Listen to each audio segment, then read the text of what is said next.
Fox Sports. We are Baltimore. We are South.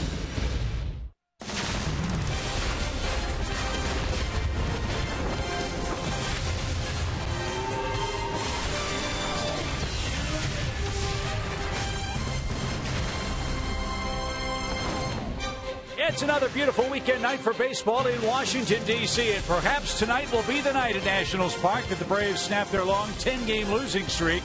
It's been a long, long run of frustration for Atlanta, but they've got Shelby Miller on the mound and perhaps some newfound confidence after they played a great game against the Nats here last night. Hi again, friends. Chip and Joe, welcome back to the ballpark.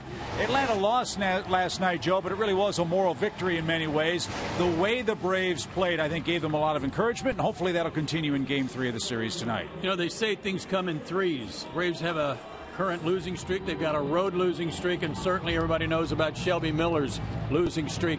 Maybe all of that will get washed away tonight and have a W on the board against the Washington Nationals, as Shelby will be opposed by Gio Gonzalez, who doesn't have good numbers against the Braves in his career. In fact, he's 1-7 against Atlanta over his last 9 starts against them. It's a perfect night to snap a losing streak. Perfect night for the Braves to get back into the win column, spoil the Washington Nationals' resurgent run here in September. They're only 5 games behind the Mets in the National League Eastern race. Paul Burt is with us, and he'll talk to us about Miller and Gonzalez all night long. Should be a fun night for baseball. We'll get to lineups and first pitch after the break.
Right stuff, low price, every day. Big crowd filing into Nationals Park tonight. It's a gorgeous night for baseball. It's Game 3 of our series, and the Braves will try to snap out of their 10-game losing stretch with Nick Markakis leading off the Academy Sports lineup. Pedro Siriaco gets a start with a left-hander on the mound. Hector Olivera back in the lineup, hitting 7th at third base. And Gio Gonzalez is on the hill for the Nationals, a man that the Braves have hit pretty hard in starts past.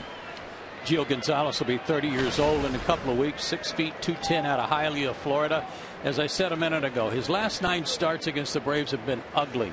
.496 ERA, high batting average, and a lot of walks. 91, 94 on his fastball, pretty good curveball, and an excellent changeup. First pitch of the night popped up toward left. Click Robinson near the line is going to make the catch right at that point in the stands. And there's the first out. We saw some excellent defense last night. Washington's defensive nine has Robinson, Harper, and Worth in the outfield. Ramos behind the plate. Standard infield alignment. The Washington Ball Club begins play with 69 wins tonight. They picked up a game on the Mets yesterday. The Mets were beaten in Miami. Martin Prado had a huge night for the Marlins as they play the role of the spoiler.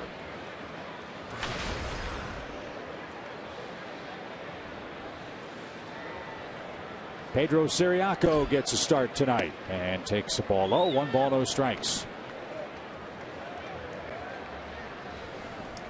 Fifth time Pedro started at second base for the Braves this year. And Gonzalez made him move his feet. 2-0.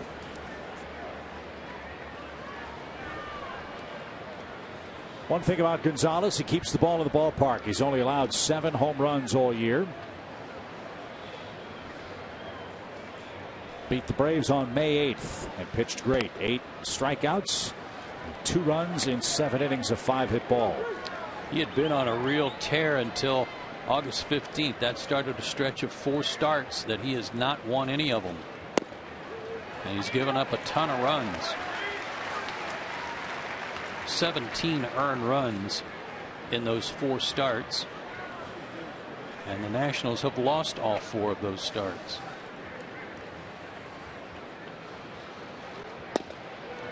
Inside corner again.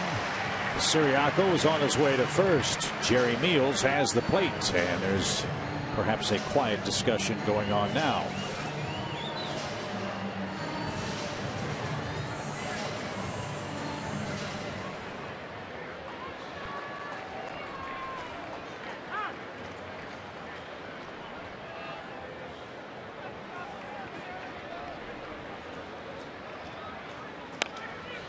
Fouled away. You can see on the front slope of the mound what Gio Gonzalez has done. Perhaps with some physical check marks for him. He's got a horizontal and vertical line drawn parallel to the rubber and straight toward home plate. And that one is inside, and Ciriaco's aboard with a 1-out walk. And with that, he can check his footprint to see if he's striding to the plate or if he's throwing across his body, which he does just a little bit. And works from the far third base side of the pitching rubber.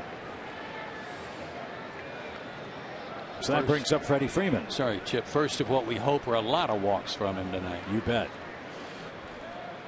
Freddie Freeman 3 for 5 in the series. Rips one out of play. Fouls. Strike 1.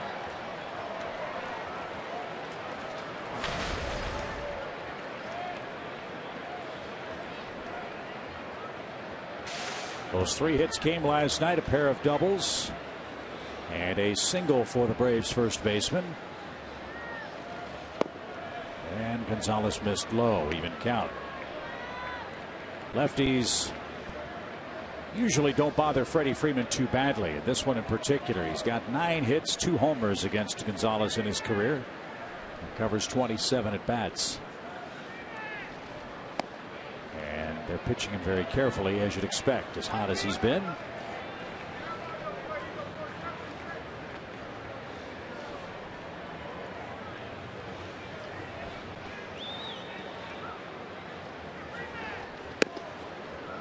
Gio Gonzalez had a career year in 2012.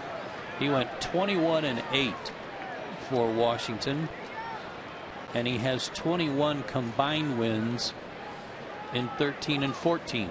So things cooled off rapidly for him. That missed inside badly. 2 on, 1 out. Gonzalez can't get the ball over the plate. Missed badly inside for Freeman a couple of times. And that'll bring up Nick Swisher. Well, this is what happened last night. Braves with 1 out, they got a single, a double, a hit batsman, and still did not score in the first. Let's hope they can take advantage of some base runners tonight. Nick Swisher had a huge hit last night, an 8th inning pinch hit single that brought home Freddie Freeman and gave the Braves a 2-1 lead. So he's rewarded with the start.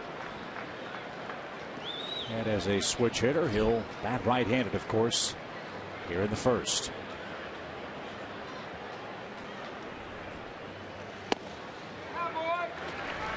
Swisher didn't think so. That looked in.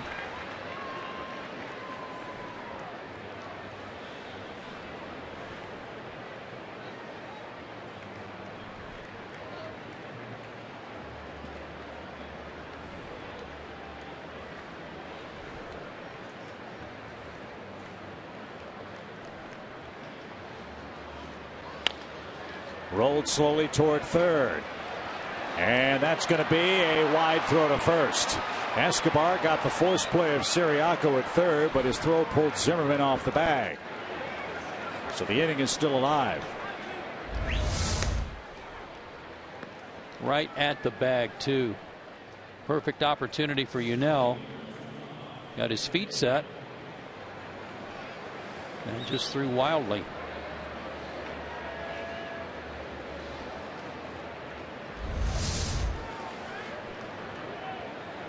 So 2 are on, but 2 are out now, and Cameron Maybin is up. Cameron had a couple of hits, stung the ball 4 times last night.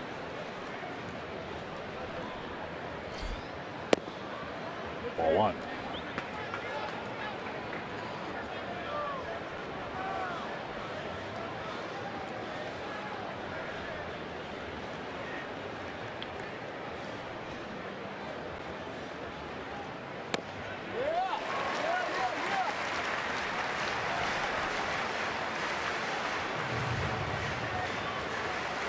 One of the best on the team in this category, but the Braves have really struggled with men in scoring position over this losing streak, hitting in the 150s.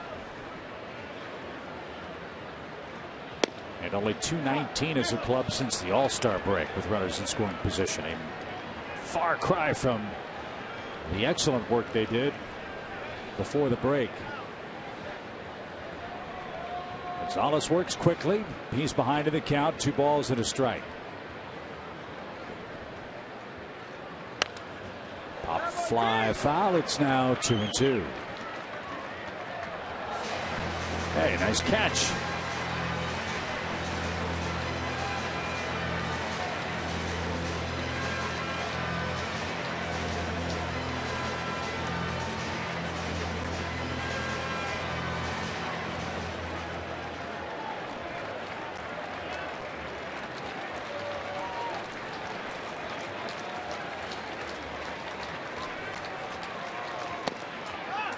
Missed inside, full count. Hit start for the runners, Freeman and Swisher. Which is a real good advantage for Nick, given his knee issues.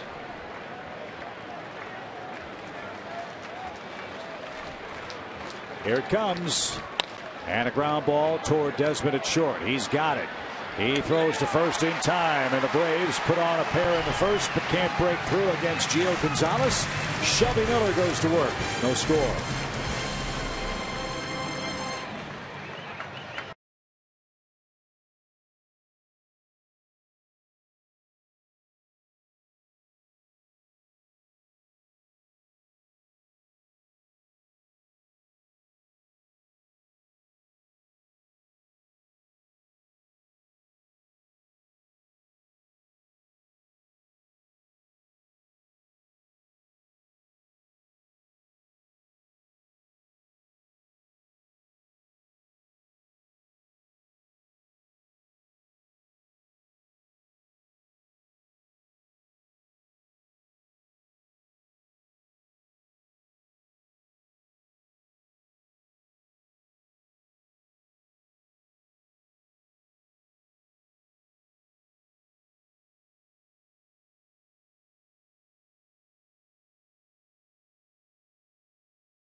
Washington. Atlanta stranded a pair after a couple of Gio Gonzalez first inning walks. And once again, Shelby Miller goes to work. Take a look. He's 5th in the league in ERA, and yet his record is 5-12 on the year. But those other 4 gentlemen are having themselves quite a year. His 4 keys to pitching success tonight. Well, guess what? He's pitching in a new month. August is gone, Shelby. You're 0-0. Started fresh tonight. A lot of right-handed hitters in the lineup tonight for them. In fact, 6 of them among their position players, and right-handers only hitting a .95 against him this year should be to his advantage. Jason Worth is the man that will start things off for the Nationals. Worth is 3 for 9 in the series. 15th game he's led off since Denard's span has been lost. And a swinging strike. It's 0-1. The numbers for Miller are unbelievable. They're ridiculous in so many different ways. When you look at his 5-12 record, he's actually gotten better as the season has gotten deeper, as this ball's hit toward right. And there's the first out. Jason Worth flies to Nick Markakis. Anthony Rendon bats second for the Nationals in their Academy Sports lineup. Harper, Zimmerman, Robinson, Escobar, Desmond, Ramos 8th tonight, and Gio Gonzalez 9th.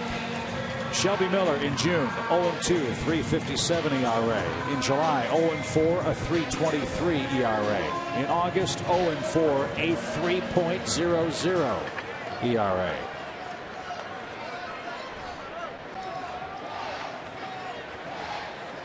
Rendon bats and fouls it away. So unless the Braves give him some runs, or Shelby can figure out a way to win a game 0-0, his trend of horrible luck is going to continue. He's made 11 starts this year. 11 of his 28 have come where he's gotten 0 runs of support.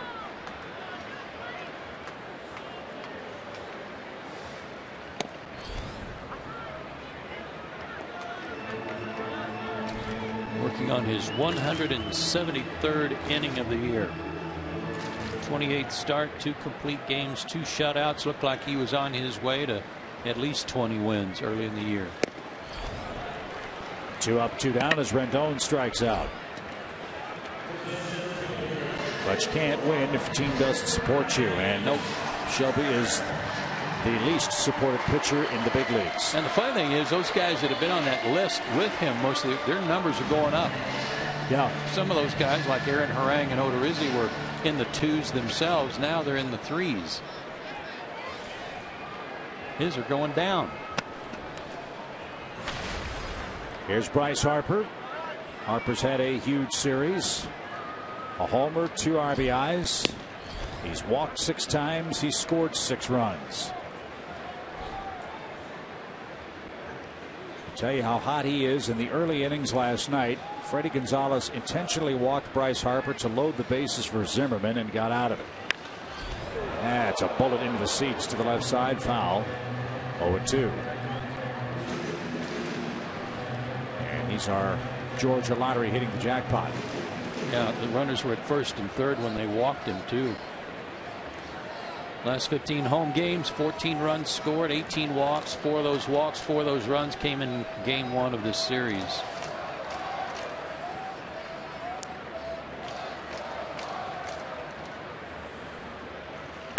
Struck him out, mano a mano, and Miller unleashed a 97-mile-an-hour fastball and retires the side in order. 2 strikeouts for Shelby Miller, and off we go to the 2nd inning. No score.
Time for tonight's Coors Timeless Moment. We're not done yet. It's 5-4. There's a drive, deep left field. Braves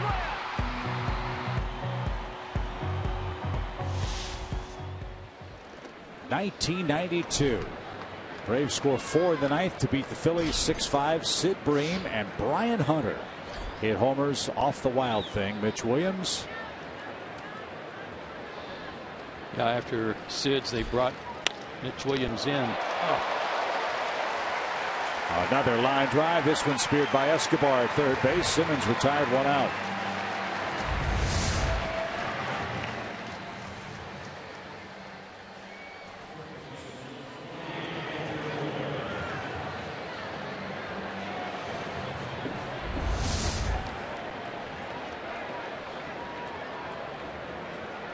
He's all right, isn't he? I mean, laid there like he'd hurt himself. Looks to be okay. Anyway, Brian Hunter greeted Mitch Williams with that 2-run homer to finish that ball game in '92. Brian Hunter was a terrific hitter. He stays with the Braves. Hope he's doing well as Oliveira is down on strikes. Gio Gonzalez has quickly retired the first 2 in the Braves' second inning. Great start for Shelby tonight. He looked outstanding there in the bottom of the first. Banning 2 good hitters. Hopefully that's the start of something really good tonight. Christian Bethancourt bats. Since his recall from Gwinnett, 10 games, 3 hits in 25 at bats.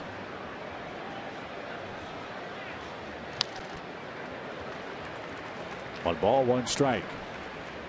Overall, Christian hitting .183 this year.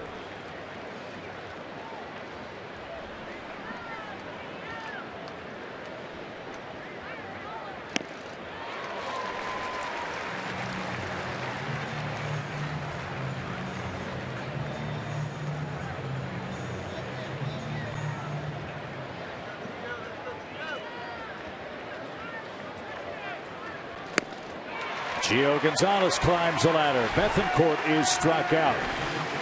Zimmerman, Robinson, and Escobar coming up. No score.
Atlanta, 1 run over 6 innings. The Braves would like more of the same from Shelby Miller tonight. Our Home Depot tools from the dugout. That dynamic duo has been exactly that. However, Joe, after Julio and Shelby Miller, times have been tough.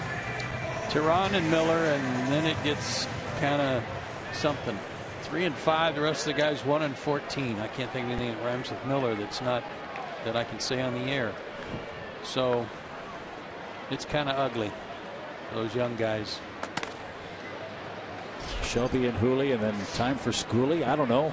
Well, and Shelby's 24. I'm saying young guys. He's 24. Right. So. Well, he schooled Bryce Harper in his first matchup. Really turned up the heat. 95, 96, and then finished him off at 97. And now Ryan Zimmerman digs in for Washington. He's riding a 9-game hitting streak. 5 hits, 4 RBIs against the Braves in the series.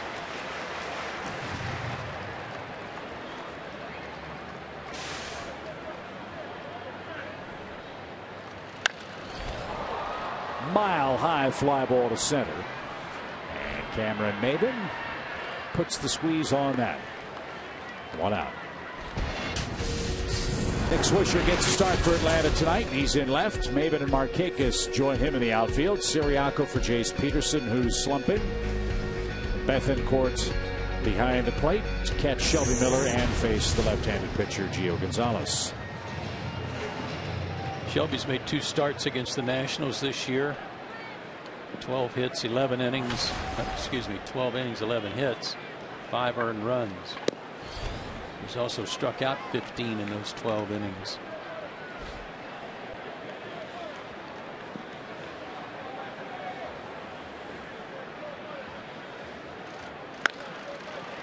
Simmons at short. Nice backhanded stab and a perfect throw. 5 up, 5 down for Miller. Robinson's retired. 2 outs. Remember, Anderson missed a couple of games with a sore ankle at home. Doesn't seem to have bothered him since he's come back. Nice play there.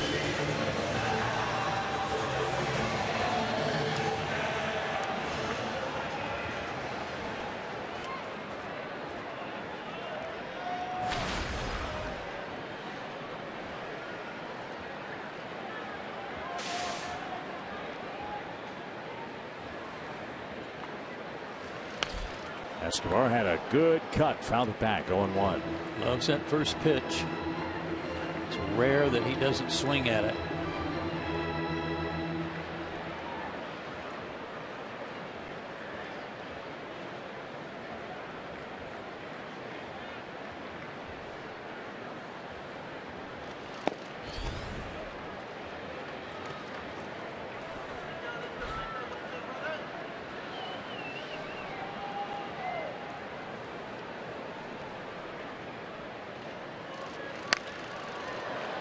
That's down the right field line. Markakis headed for the corner, still going, and can't make the play.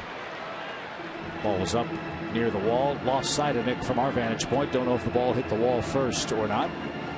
But a good running try by the Braves right fielder. I think it hit the ground first, Chip.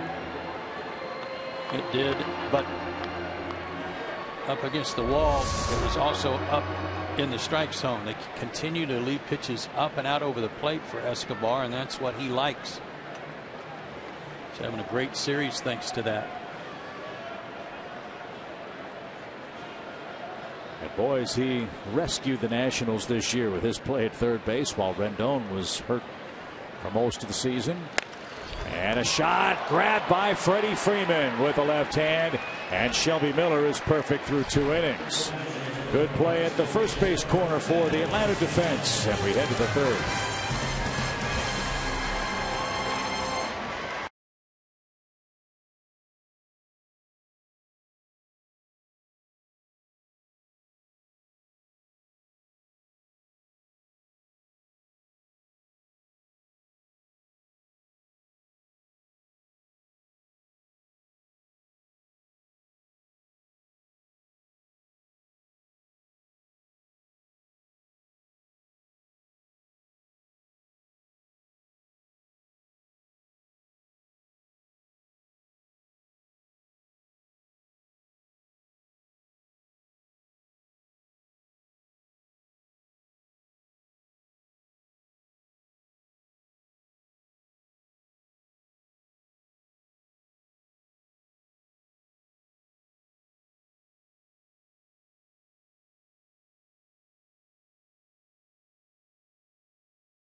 Low price every day.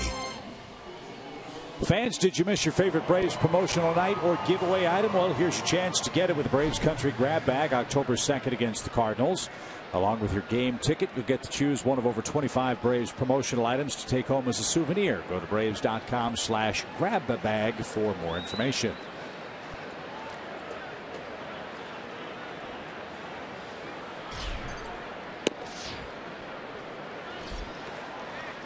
Shelby Miller leads off inning number 3. He's 3 for 46 at the plate this year. And had a good cut. Didn't get it. 1 ball, 1 strike. 2 of his hits are doubles, though. Swing hard in case you hit it. Atta boy.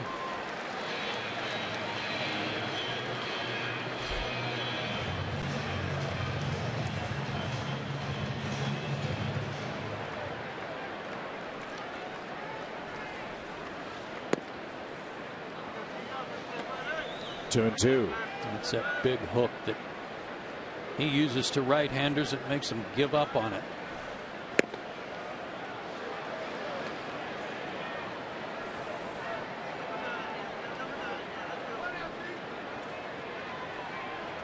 Gio Gonzalez not sharp. He got Miller, though. Took him 6 pitches to retire the Atlanta pitcher. 36 in total, only 20 strikes. He has, however, struck out the last 3 Atlanta hitters. Back to the top we go, and Nick Markakis. Nick fly to left on the first pitch of the ball game and is looking for his first hit in the series.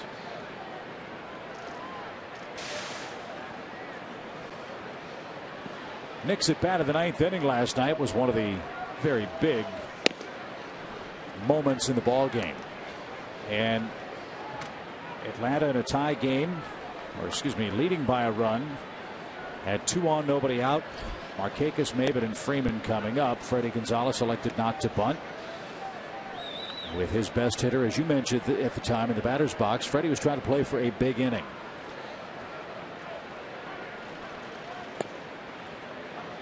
And Freddie said today he didn't want to take the bat out of the hands of a guy that's been his best hitter all year. And he said, you know, he might hit a double and plate both of them instead of trying to move them up. That's a hot shot to Zimmerman, who makes a nice play and runs to the bag in time. 2 out.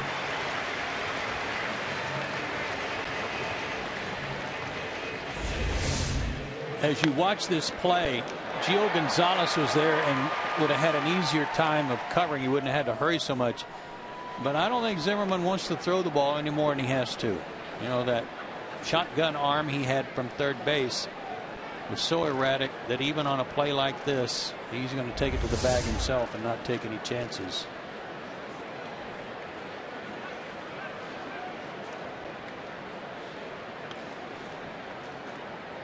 Atlanta without a hit. 7 straight have been retired. Siriaco walked his first time. He is on a red-hot base-on-ball streak. Remember, Siriaco had not walked in 2 years before earning 1 on the last homestand for Atlanta. He's now up to 2 bases on balls. Check swing and over to the camera well. 0-2.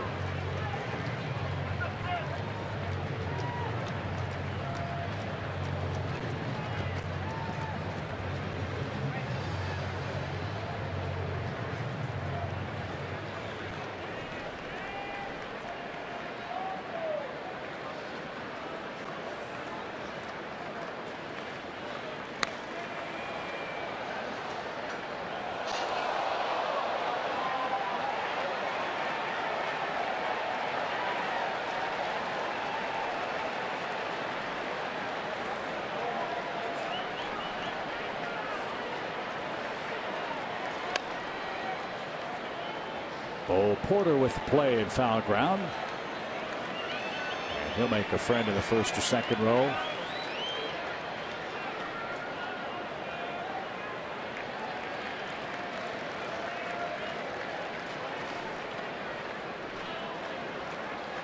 Another 0-2 pitch. And Siriaco didn't get it. That ball was in the dirt. The throw to first in time. Atlanta retired in order in the third inning. Bottom part coming up for the Nationals.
Duel. We got the score of 0-0. I feel it's important to call out that A.J. Brzezinski last night moves on to 10th, the all-time catchers list for hits, with a swinging bunt down the third base line, busted it down the line and called himself safe, and he was correct. It was beautiful to see. They got some extra information, guys, from some of the catchers. The backups, Ryan Lavarnway said, Paul, you know he still works out every day with weights for 30 minutes to a half an hour. Talked to the Braves staff. They said he is the healthiest 38-year-old they have ever seen. No knee problems, no shoulder problems. Absolutely incredible. And when I walked over to AJ, I said, how long have you been catching full time? He said, since I was 8 years old. So a true anomaly in this sport, and we're glad he's playing for the Braves. Boy, he's so fortunate, Paul, to not have any knee problems. I don't know of a catcher that's been doing it as long as he has that hasn't had to fight some sort of knee problems. That hit was a big one, obviously, for Atlanta. Tied him also with Bill Dickey, a Hall of Famer, on the all-time hits list for a major league catcher.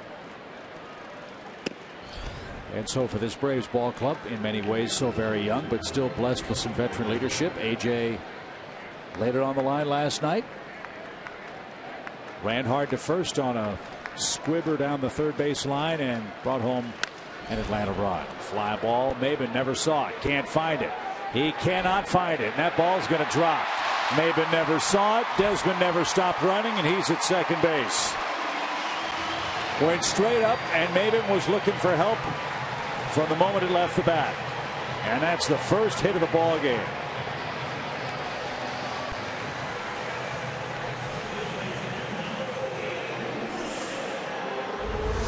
And both Swisher and Siriaco were out there trying to race to it, point to it. And he never saw it till it hit the ground.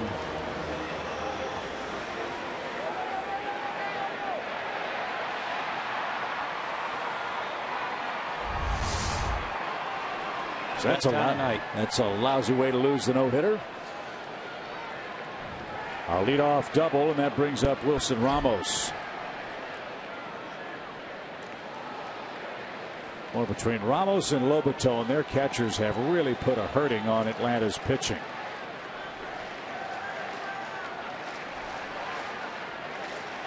Their catchers are 22 for 56 against the Braves with 2 homers and 12 RBIs.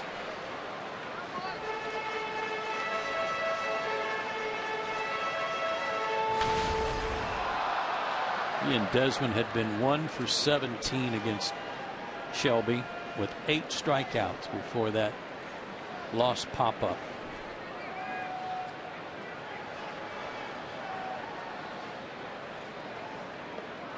Wide open stance for the Nationals catcher. And Shelby moved him off the plate. 1 ball, 1 strike.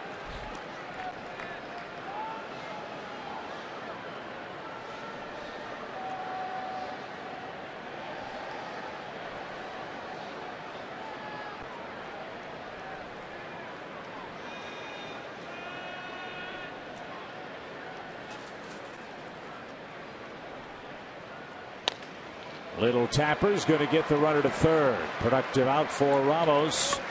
And Gio Gonzalez is coming up.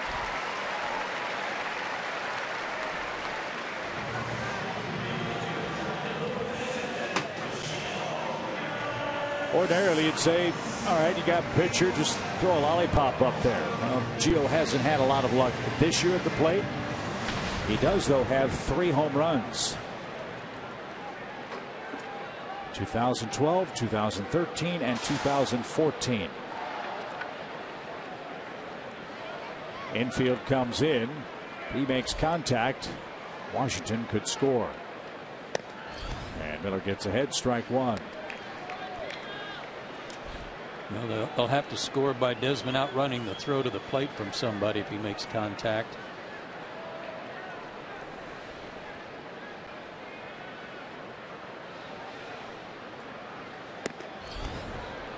And right now that looks like an if, a big if, because Shelby is bringing it. 96, 97 miles an hour on the fastball.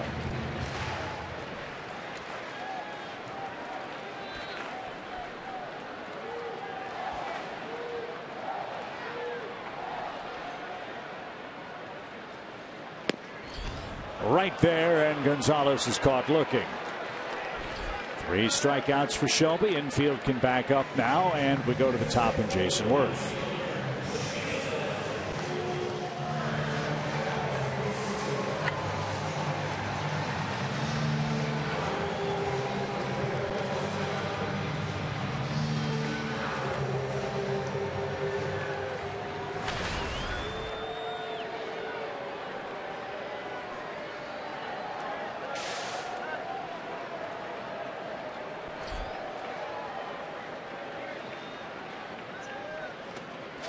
All the way to the backstop. Bethancourt flips to Miller. Too late. Desmond scores on a wild pitch. And it's 1-0 Washington. The inning began with a pop-up that Maben lost. And a backhand stab by Bethancourt scores the first run. It was a slider, but you got to get up and move your body. You're not an infielder, you're a catcher. I understand that that slider was thrown hard, but it's not enough just to try and throw your glove in front of it.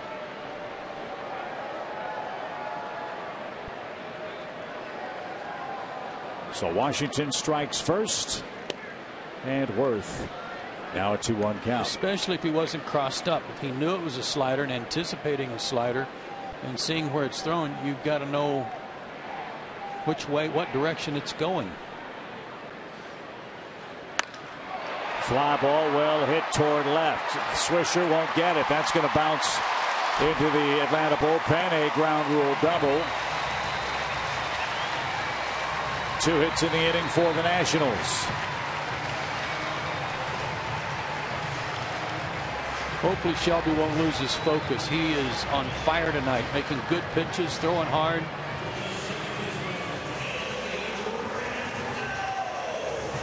But regroup, get back on top. Don't let it turn into a 2-run inning.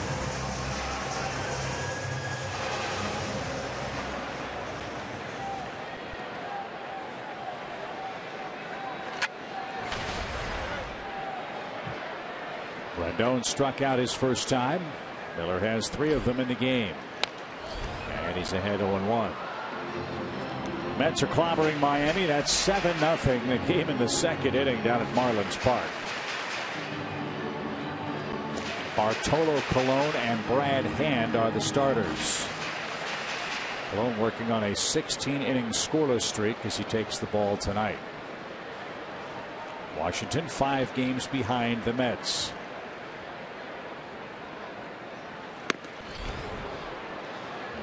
0-2. He actually gets better the second time through the order ordinarily, and the first time through is darn good.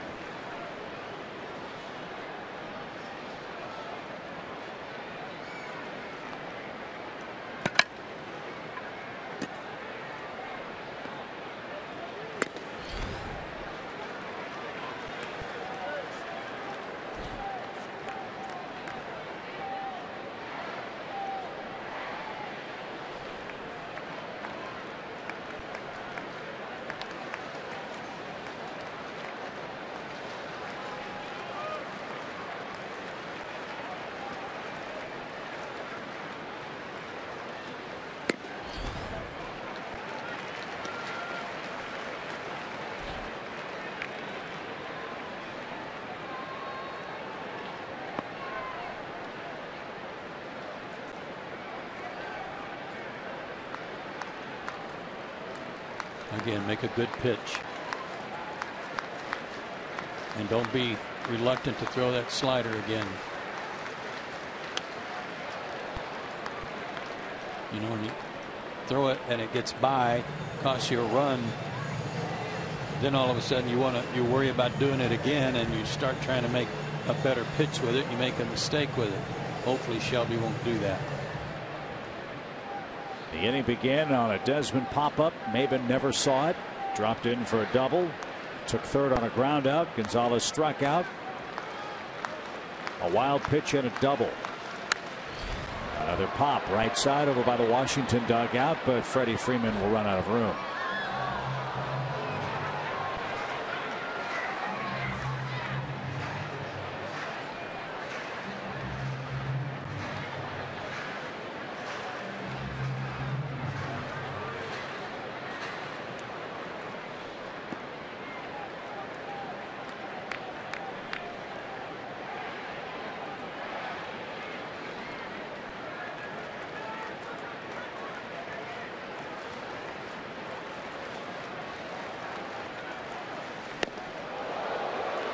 Good pitch.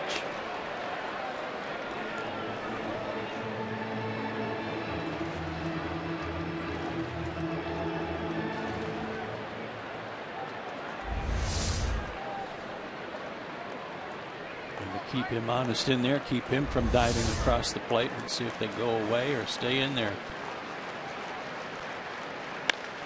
Line drive base hit. Here comes Worth around third. He's going to score. It's 2-0 Washington.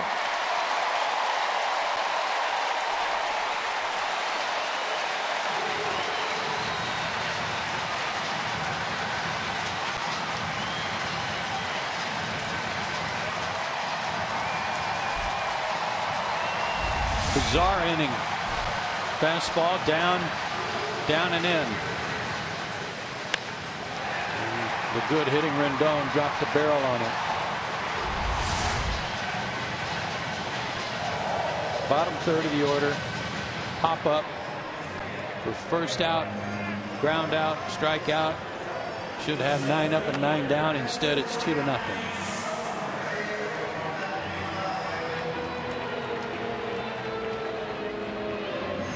An all too familiar refrain for Shelby Miller. So here's Bryce Harper, a man aboard. 2-0. Pitches piling up for Shelby here in inning number 3.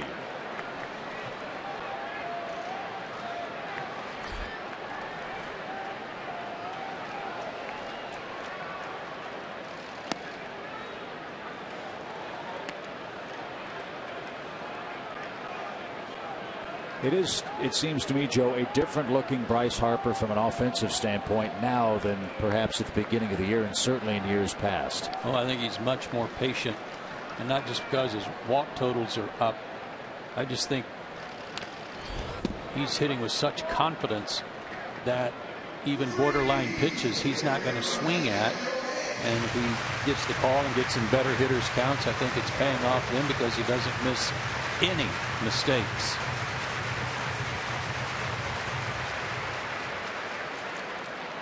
He launched one here last night in the first inning.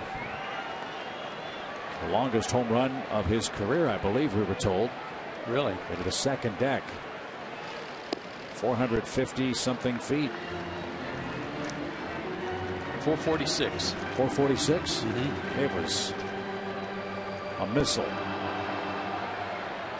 1 ball, 2 strikes.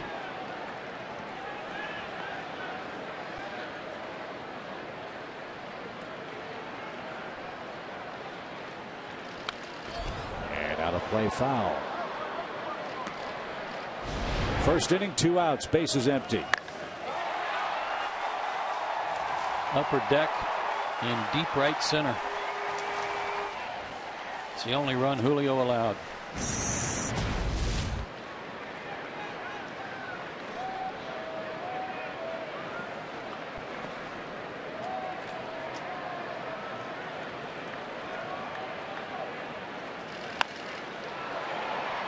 That served to left and into the seats. We'll do it again.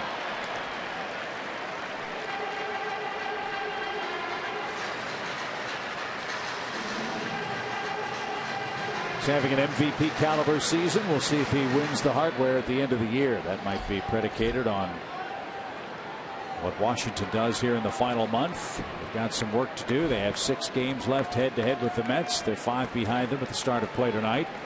Those are the only 6 games they have against a winning team the rest of the year. For the Nationals. But they need some help. Popped up left side. Oliveira near the stands. Takes a peek. Can't make the catch.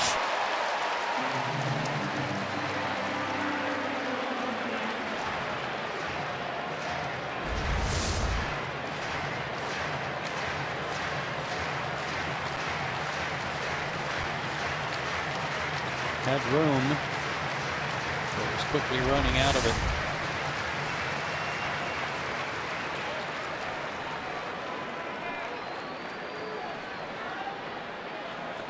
One ball, 2 strikes.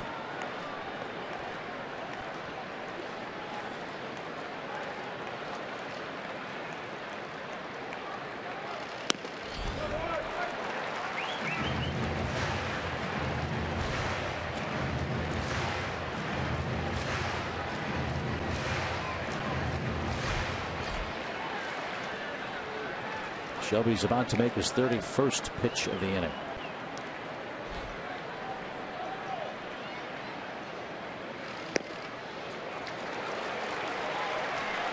He was aggravated at himself for that, not that pitch, but the one before that sailed high.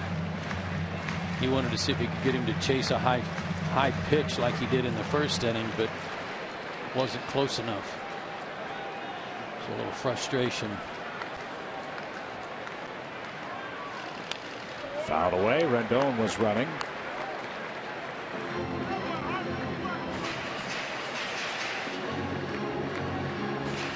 Not a bad season for Mr. Harper.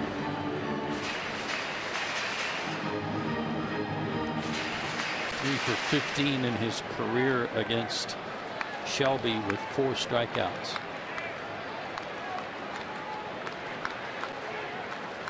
Carlos Gonzalez leads the National League in homers with 36. His teammate Nolan Arenado has 35.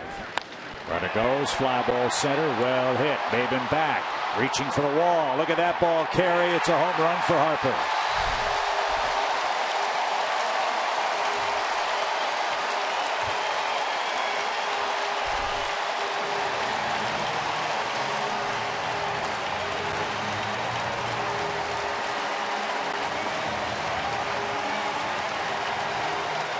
Maben didn't see a pop-up. Oliveira couldn't catch a pop-up. And Bryce Harper pops a 2-run homer. Looked like a slider, too. Maybe a 2-seam cutter. He must have thought he hit it pretty good. He did. He went out of here. The Nationals in their last 17 games are averaging over 6 runs per game offensively. To say they've come to life would be an understatement. But, you know, the guys I think we heard from either AJ or Nick Swisher or both saying, you know, that it's going to take 25 guys, the efforts of 25 guys pulling together to try to get out of this. You know, you can't do it yourself. I really think that Shelby this inning felt like, you know, I got to do it myself. Yeah. There was a pop up that was lost in the twilight. Pop up down the third baseline wasn't caught. Slider that wasn't blocked. So I've got to take it on myself to get out of this myself, and that's a shame.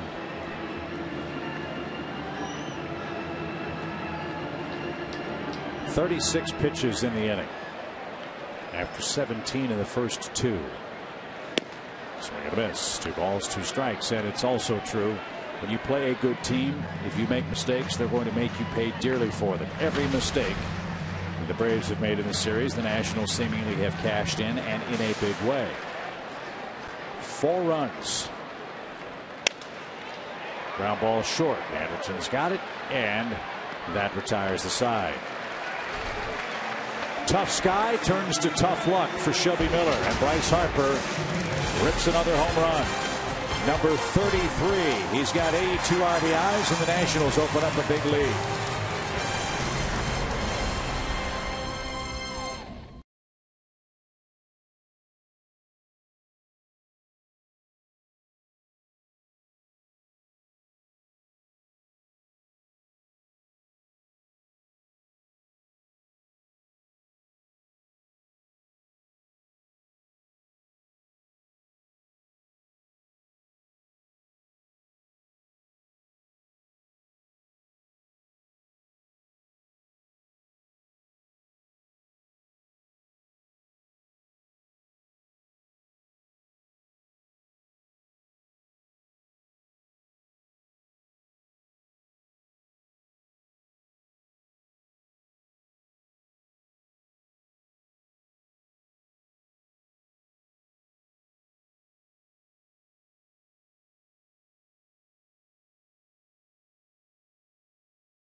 Turner Field, Friday, September 18th, when the Phillies are in town. The ticket package includes a zombie survival kit, access to zombie makeup artists, and a pregame zombie walk around the field. Our booth AD, Tracy Roberts, can't wait for that. She may fly down to Atlanta for it.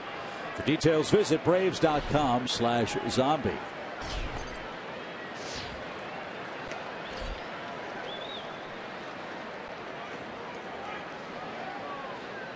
Can't catch what you can't see, Cameron.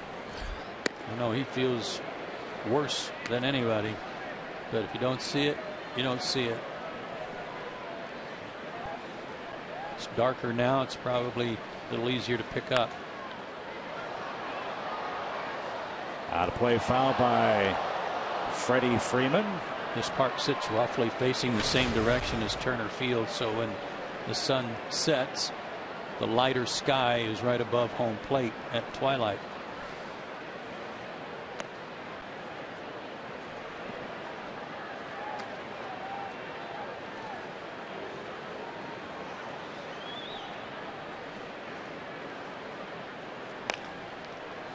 That's rolled out of play, foul. Part of what happened between innings, and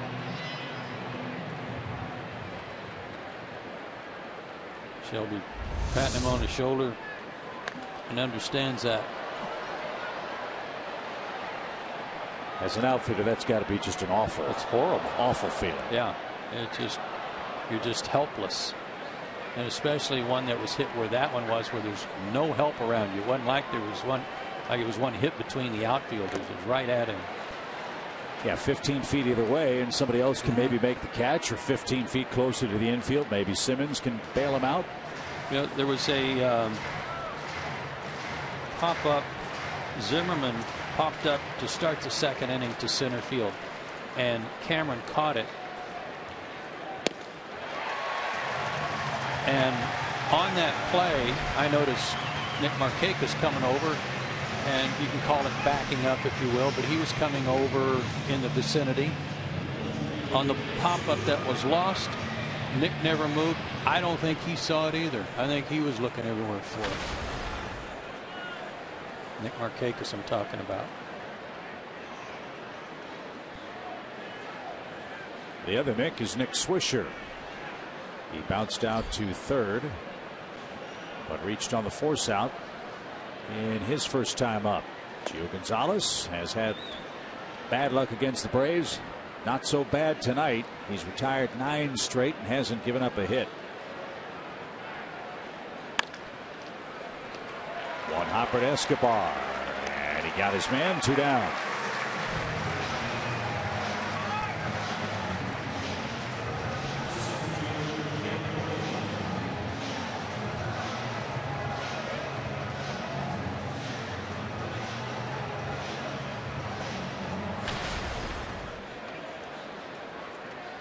Maben bounced out to end the Atlanta first.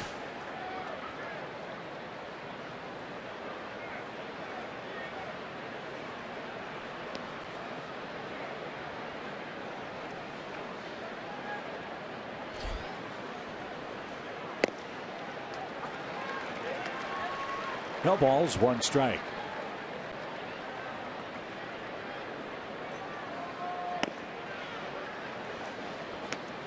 Gio Gonzalez has been tough at home. He's 5-3 in his home ballpark. And usually when he gets 4 runs, it's turn out the lights. A lot like Tim Hudson. Entering this season, he was undefeated when given a 4-run lead or better in his big league career.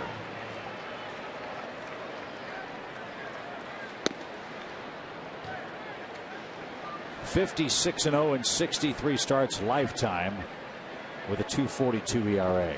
Doesn't bode well, does it?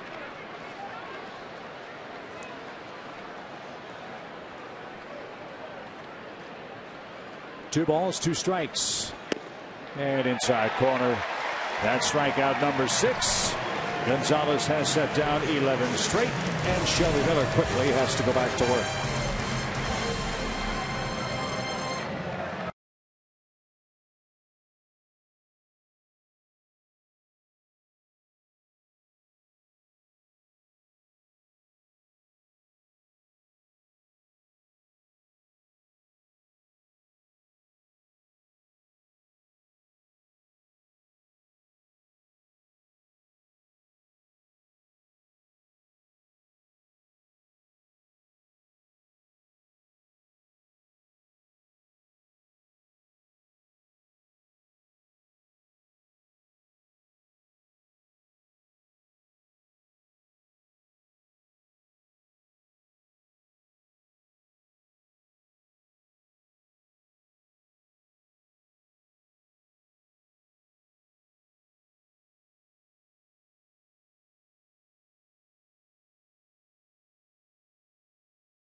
Most popular way to follow the action of Braves baseball is with MLB.com at bat, the #1 app for live baseball. Enjoy live look-ins, highlights, replay reviews, scores, statcasts, live radio broadcasts, and more. Get the MLB.com at bat app now. That's hard to say, isn't it? Yeah.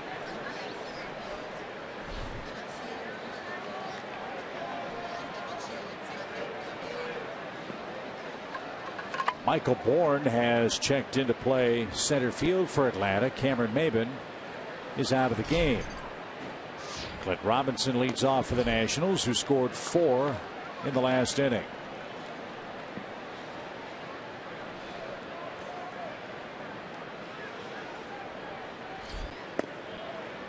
One would have to think that there was something physically wrong with Cameron.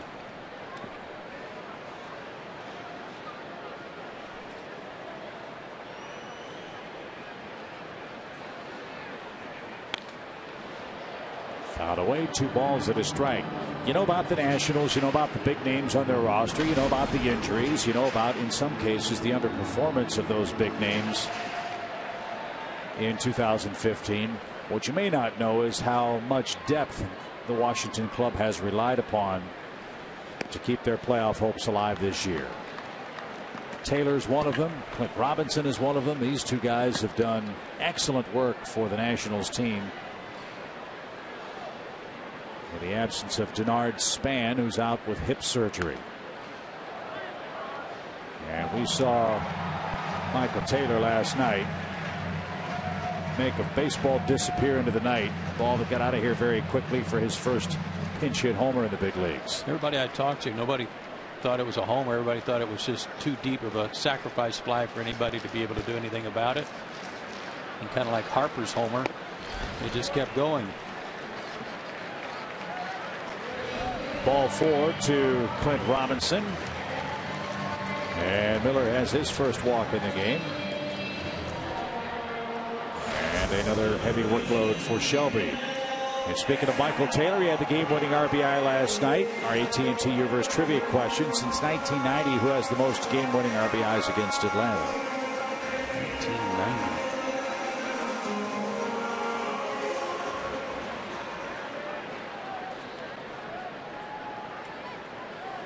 I'm sure we could narrow it down to 100 or 200 people. Well, we've got plenty of time, it would appear, to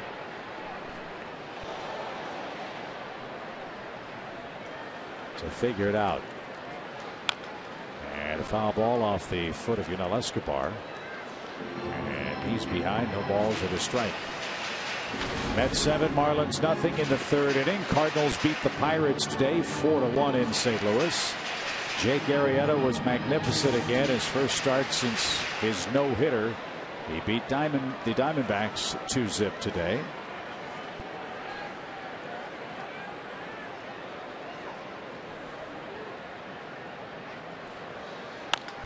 Bouncing ball left side. Oliveira's got it. There's one, and good hard slide by Robinson. No chance for Siriaco to make the turn. Escobar got down the line in good shape. 1 on, 1 out. Too hopper. He got it to him quickly, but Robinson was right on top of Siriaco. Good, clean, hard slide.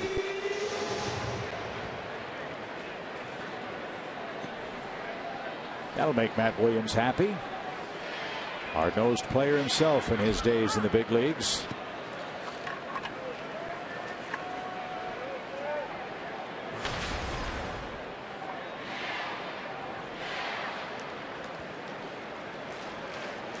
When you're a guy like Robinson who got to the big leagues at the age of 30, you don't take anything for granted. There were some comments earlier this season written by a blogger that is in the clubhouse a lot for the Nationals, who wrote something about how in their struggles, in the absence of a lot of guys that were hurt, that they had a AAA type team on the field. And Robinson took great exception to that, went up to the person and said, "We're all major leaguers here. That's why we're here.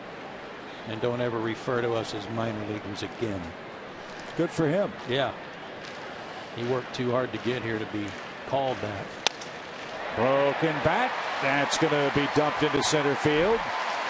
Escobar around to second and on his way to third, and the Nationals have him at the corners again. Desmond is 2 for 2, and he is coming on when the Nationals need him most.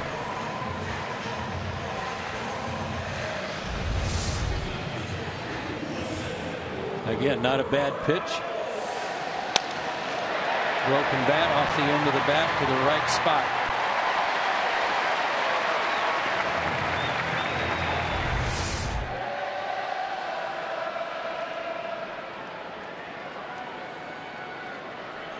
Cameron Maybin left the game after 3. Bourne's in center. Shelby Miller having to work hard in the third and fourth innings. 2 on, 1 out. Double play candidate in the box, Wilson Ramos. And Bethancourt knocked it down. Could not keep Desmond from advancing. That takes away the double play chance. Ball 1 on a pitch in the dirt.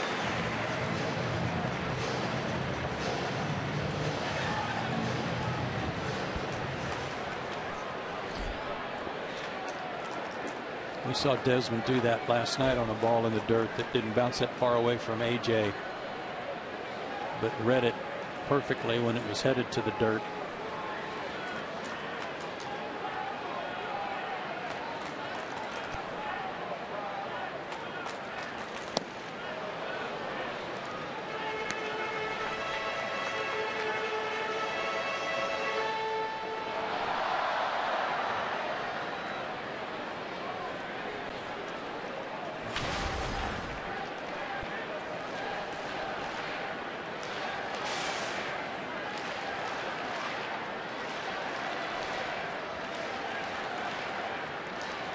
Wilson Ramos, like Clint Robinson,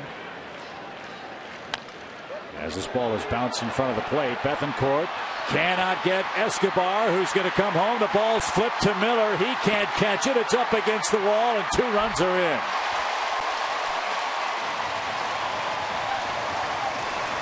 A swinging bunt. Bethancourt fielded it, couldn't apply the tag, flipped blindly to the plate. No one was there, and another run came home. It's 6-0.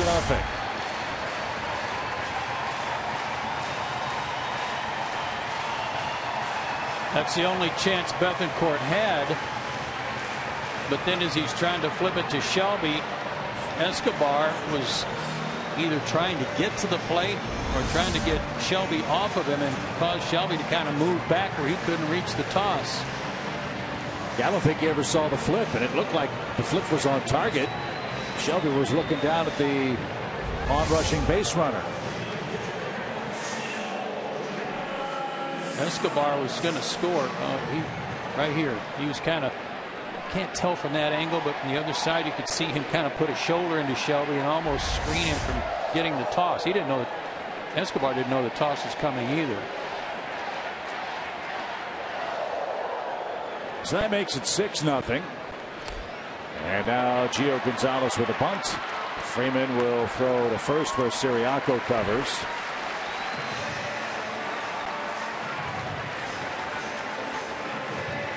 It's a 3-4 sacrifice. I'm guessing it's an infield hit and then an error on the flip by Bethancourt. Did you see Shelby kind of back up there just a little? Right here. Now watch this. Dodging the mass. He kind of caused Shelby to move back, shuffle his feet backwards, and then no chance for that toss.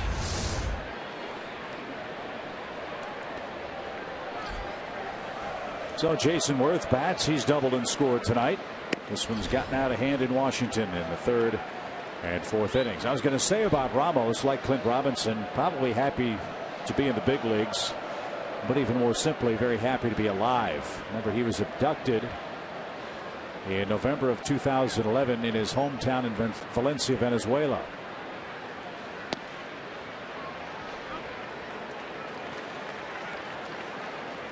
He was rescued after 2 days. 8 suspects were taken into custody. And Ramos said in his brief remarks after his rescue, quote, "I'm very thankful and feel like I've been born again."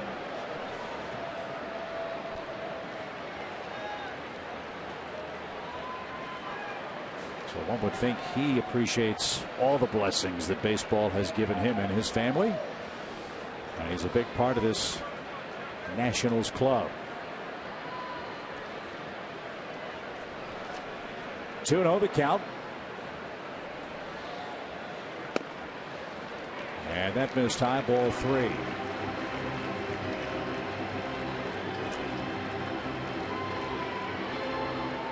Been a long time since I've seen 2 runs score on a ball that was hit 20 feet.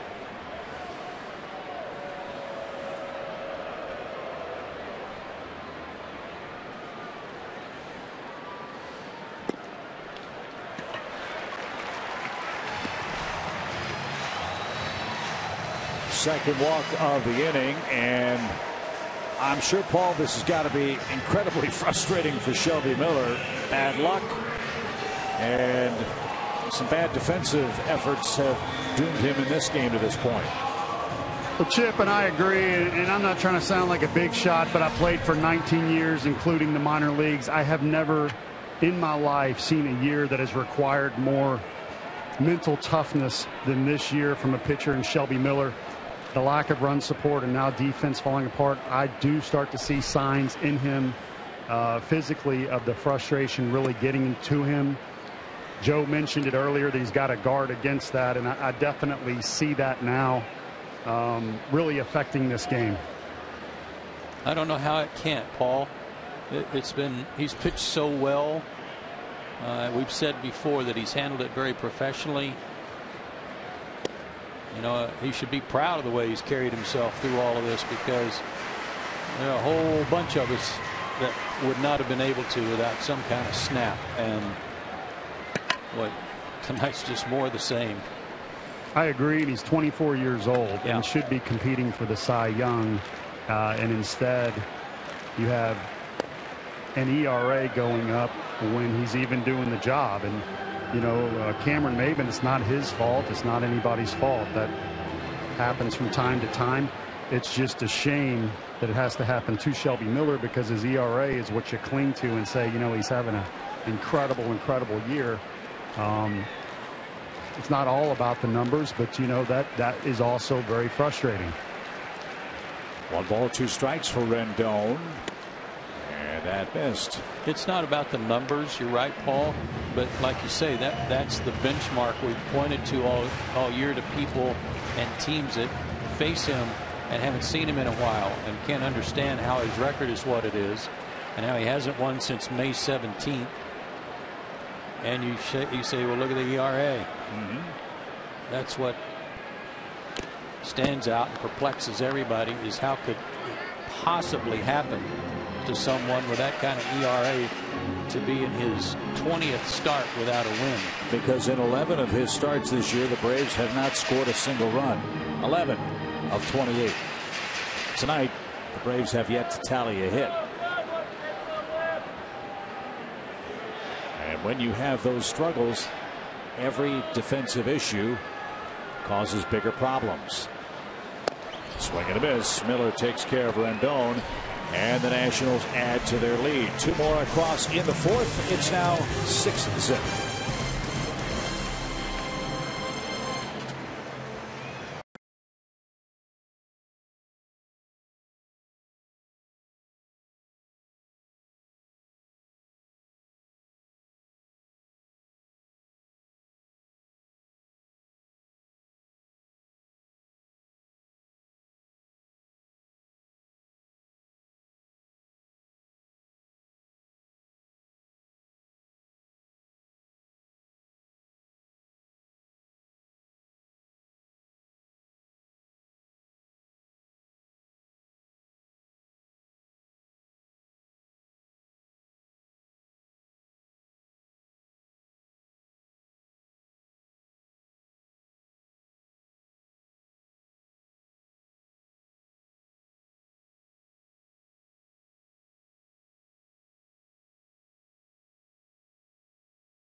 And Bethancourt are coming up. Gio Gonzalez is having himself a great night. He has struck out 6 through his first 4 innings of work.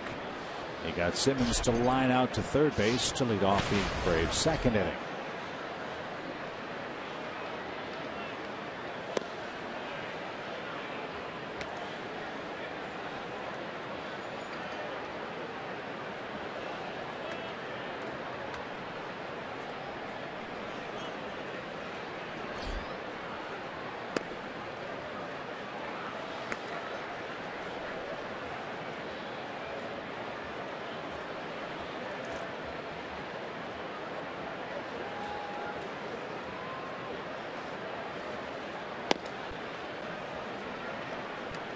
Three balls, no strikes.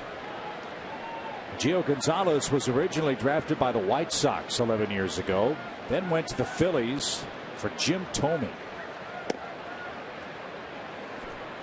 He then went to the White Sox for Gavin Floyd, for Freddie Garcia, then to Oakland, now with the Washington Nationals. And Simmons, a good start, snaps his 11-batter retired streak and walks to lead off the inning. Here's what we have on Maben, and just to try and figure out maybe what happened to Cameron come out of the ball game, but it's after he crosses the bag here in his first at bat and favoring right there that right leg and bent over at the knee. Took him a while to get his batting gloves off, and then that swing, his last at bat prior to striking out. So that's what we've got. Hard to speculate on those, but looked like he was favoring his right leg a little bit, running down the bag, down through the bag. And as soon as Brad Hange lets us know what's ailing Maben, we'll pass it along to you. In the meantime, Michael Bourne's taken over in center. Hector Oliveira is the batter, and down a strike. He struck out his first time up and takes low and away, even count.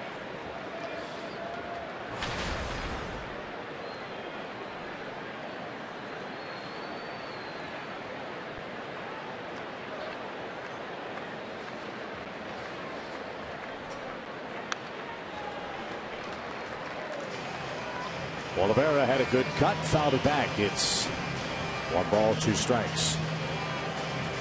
Talking with John Capolello about the plan for Hector Oliveira this offseason. He's going to play winter ball in Puerto Rico.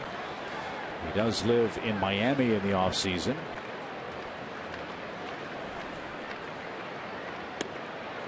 As that just missed. Wow. But the Braves are confident that Oliveira will be, well, further advanced than he is now. I mean, he has hardly played at all the last couple of years. He only had a handful of at-bats in the minor leagues. That ball bounces away from Ramos. Runner will take second. He will be strikeout victim number 7. And there's the first out of the inning. Simmons to second on the wild pitch.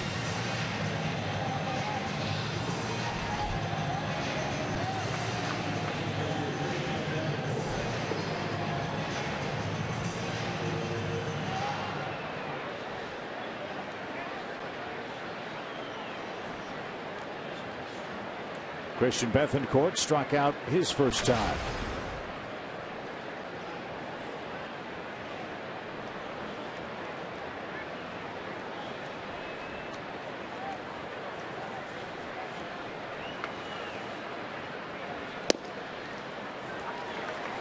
Nothing in 1.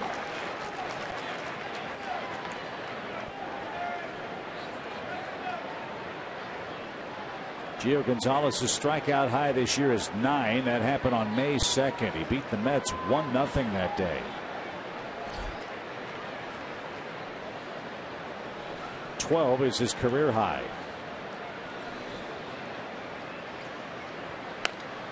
Well, again, that season after they got him from Oakland, when he went 21-8, he was as good as there was in the National League.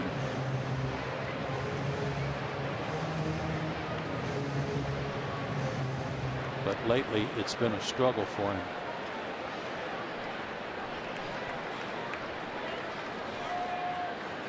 Nats have lost 6 of his last 7 starts. And Bethancourt has rung up. That's number 8. And he has a parting shot for Jerry Meals as he makes his way to the dugout. 2 down.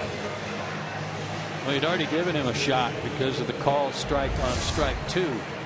So Wilson Ramos, very smart, go in there and see if they can get the call again on a pitch that may or may not be a strike. But after Bethancourt was given a beef,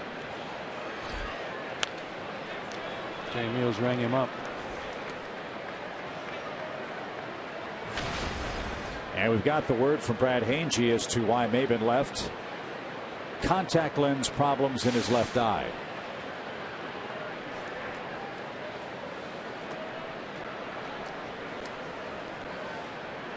Shelby Miller bats. Maybe that's why I didn't see the fly ball.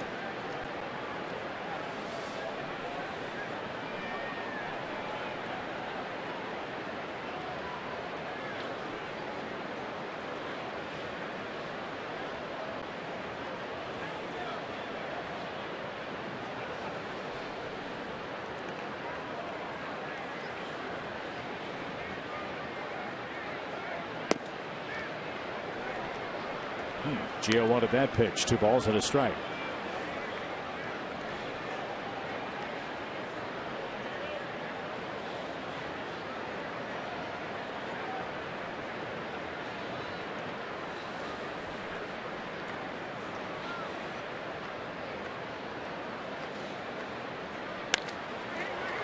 Mile high pop.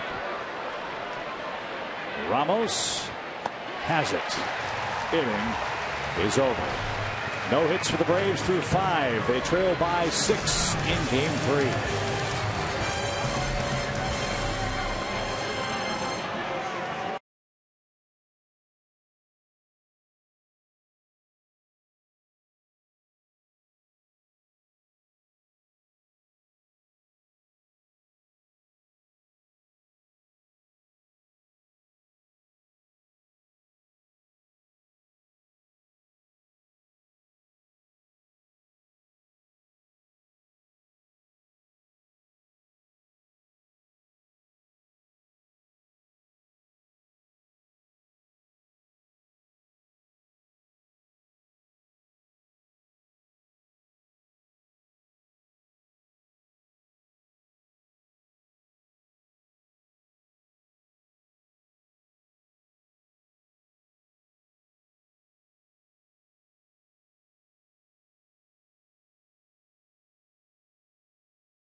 Bottom of the 5th inning. It's already been a big night for Bryce Harper. In the 3rd, a milestone blow for the Nationals outfielder. 500th career hit is a home run on Shelby Miller.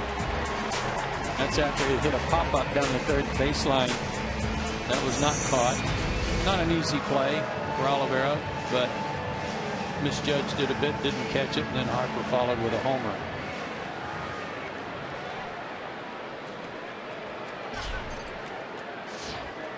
So Shelby Miller back out there for the Braves. Harper, Zimmerman, and Robinson are coming up.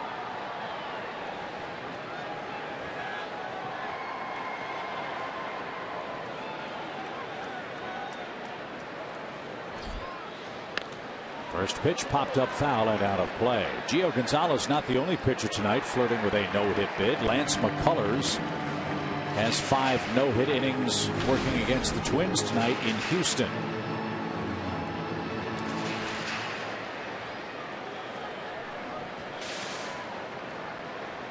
McCullers has been a very nice find for the Houston Ball Club, as has been Colin McHugh, who won his 15th game in 8-0 fashion last night.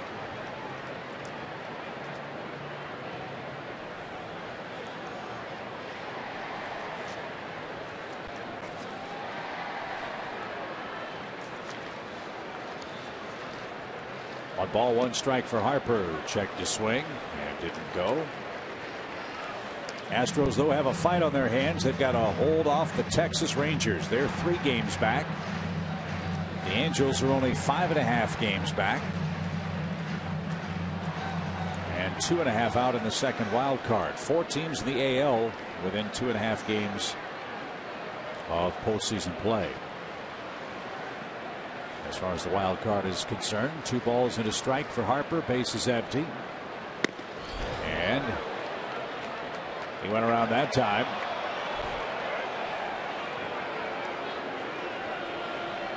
Harper might have hurt himself. What the heck was Jerry Meals watching that he didn't see him almost fall down swinging and he had to ask for help?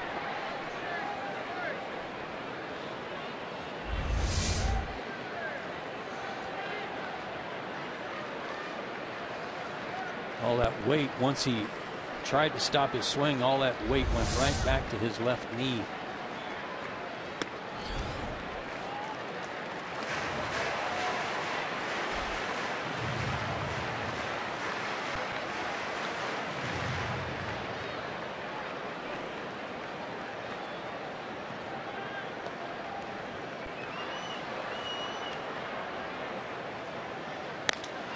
Fly ball right center field, and that's going to go to the wall.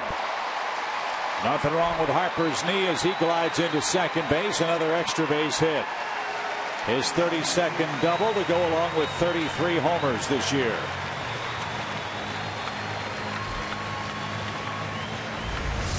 There was a story written a few days ago calling him the most feared hitter in baseball. I can't argue with that.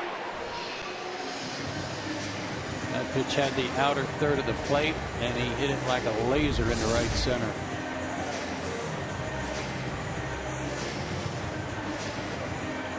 He's pretty good, folks.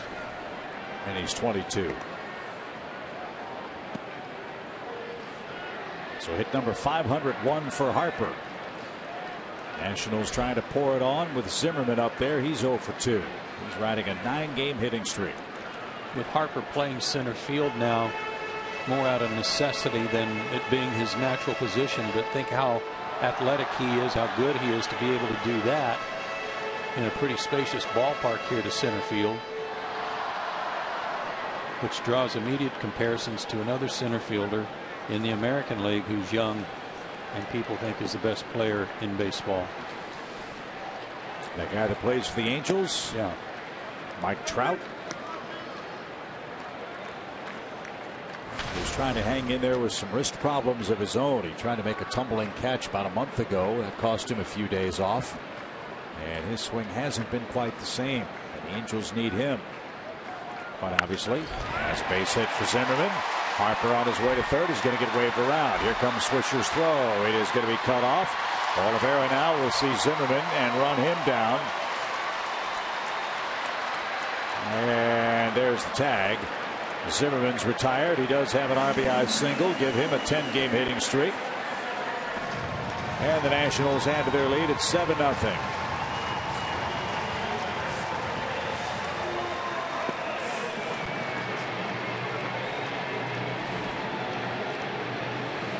Harper and Zimmerman, a dynamic duo for the Washington Ball Club. They came in not as just one, but maybe 2 of the most feared hitters in the National League, as hot as they have been. And that has continued tonight. So here's Robinson. Bases empty, 1 out. 7 runs on 7 hits for the Nationals.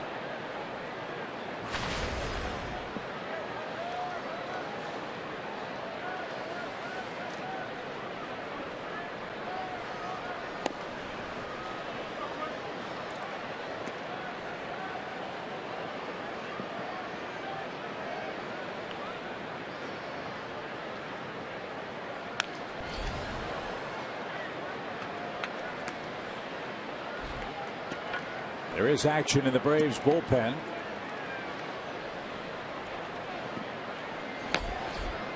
It's Dan Barawa.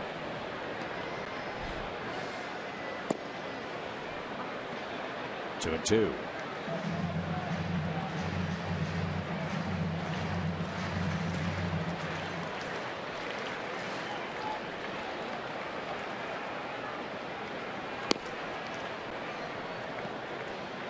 Neal's not given that outside corner at all. That's what frustrated Bethancourt there.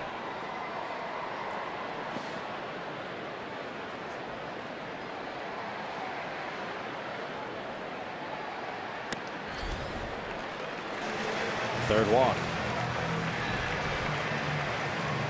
And here comes Freddie. Shelby Miller threw 17 pitches in the first 2 innings tonight. He's at 94 with 1 out in the 5th. Washington got 4 in the 3rd, 2 in the 4th, 1 so far here in the 5th. And that is going to be the end of his night.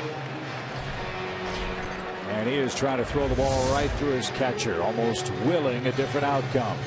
He's down 7.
In their half of the 5th inning, shortest outing for Shelby Miller in a while, 4 1/3 tonight, and he'll give way to Dan Barawa. Braves got him from the Yankees after he had been placed on waivers. Won a combined 1-3 with a 2.64 ERA in 39 games in the minors this season. AA and AAA with the Yankees, and AAA with the Braves. 2 outings for Atlanta, a good one against Miami, one not so good 2 nights ago against the Nats.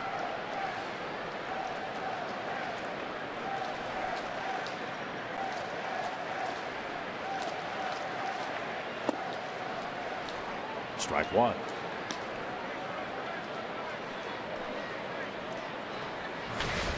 Mets still lead in Miami 7-0. That's in the bottom of the 5th. Same story here in Washington with the Nationals in front.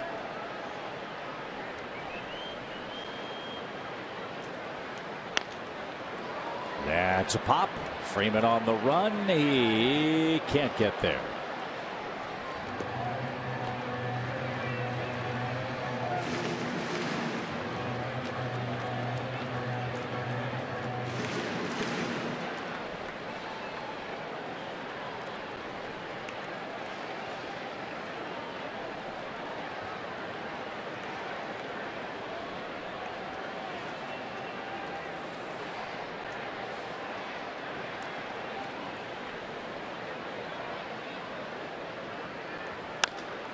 Fly ball center. Michael Bourne retreats. 2 outs.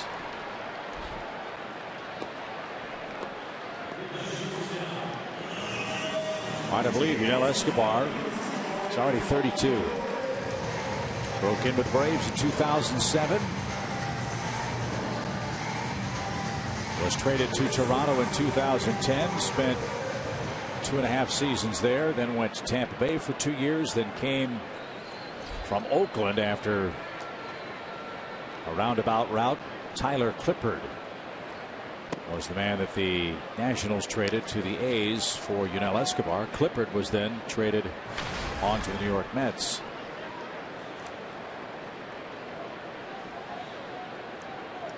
2-hit night for Ian Desmond.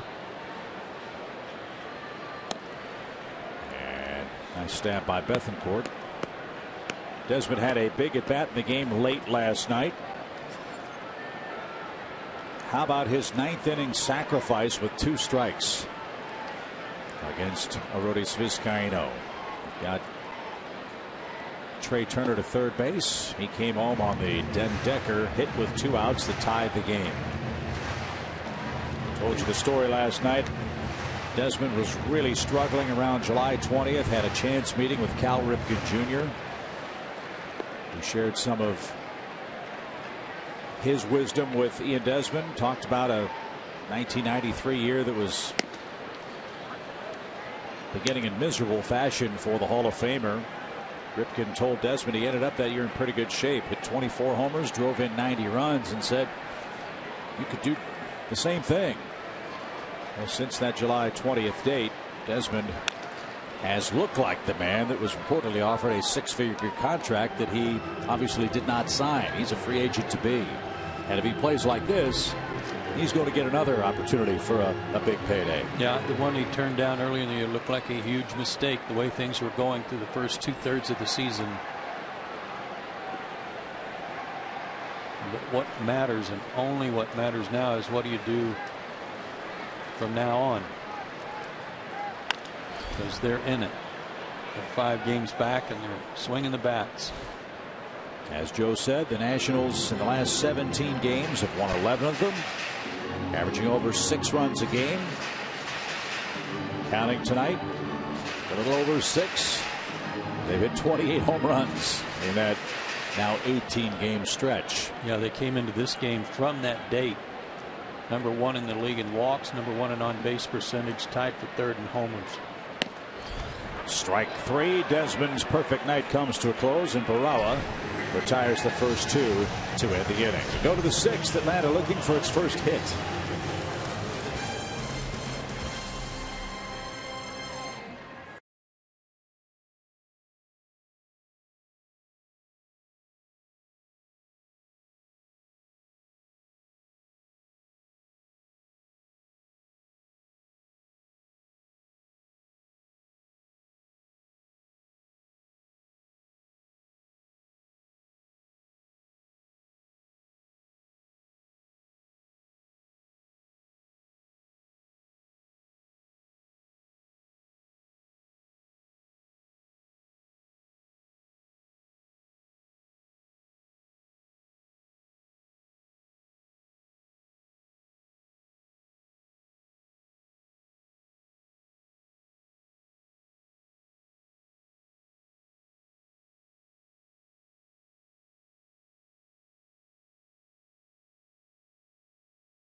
For Shelby Miller, but Matty Williams, teammate of mine briefly and somebody that I pitched against a number of times in the big leagues, was known for being such a great competitor.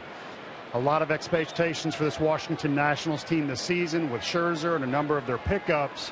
He's been on the hot seat a little bit. When I questioned him what is going on, what's his strategy, he said, Paul, I don't talk mechanics with anybody. I don't try to change anything. I'm worried about how these guys compete. I want them to go out there and play with passion and heart every day. We know he did, right, Paul? I mean, that's right. He never left anything on the field, but he did it. There's a knock. First of the night for Atlanta. And who better than Nick Markakis to pick it up, his first hit of the series. And the crowd applauds Gio Gonzalez with 5 no-hit frames. And now he'll face Pedro Ciriaco. I was about to say, Paul, that Matt Williams did it in such a way that you couldn't see the fire that was burning inside. He did it in a very straight-faced, almost calm demeanor, and I think he's managed the same way. Yes, he was old school. There's certain guys you get on base, they're having fun and they're pumping their fist. They're rah-rah guys and guys that you can even have conversations on. Players would tell me when they would get around third base, you don't talk to Matt Williams, he ain't going to talk back. He's all focused in the game. He's a gamer. He wants to win. And as you say, very stoic in all business. Matt Williams, a lifetime .268 hitter, hit 378 homers. Was on winning teams 11 times in his 17 years. Was a 5-time All-Star. Part of the Diamondbacks World Championship team in 2001. 4-time Gold Glover. Manager of the Year last year with the Nationals. As they won 96 games.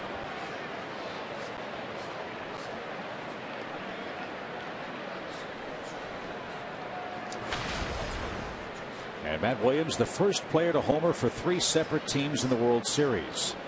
Didn't know that.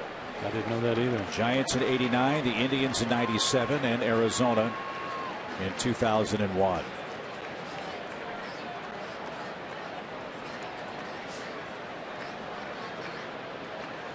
Three balls and a strike for Siriaco. Braves need a very big inning or two tonight. They're down 7. Right there, full count. Shelby Miller, 7 runs, 7 hits, 3 walks, 4 strikeouts, 2 wild pitches, and a homer in 4 1/3 innings. His winless streak will run to 20, barring a miraculous comeback tonight. And Pedro struck out, flipped the bat away, and he looks into the Atlanta dugout. And right now, it's a guessing game for the Atlanta hitters as to Jerry Meal's strike zone, and you can see the frustration beginning to percolate.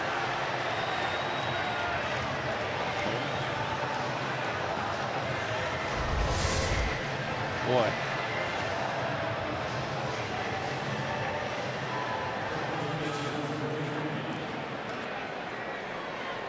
At the very lower limits of the strike zone, and that appeared generous. 9 strikeouts for Gio. That ties his season high, 12 his career high. And Freeman takes the ball outside. Yeah, Meals has got both sides complaining now, which is not a good sign for him.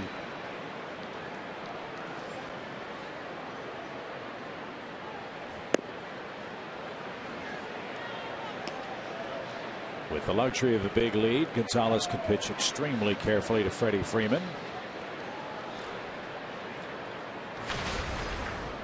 And Nick Swisher waits next.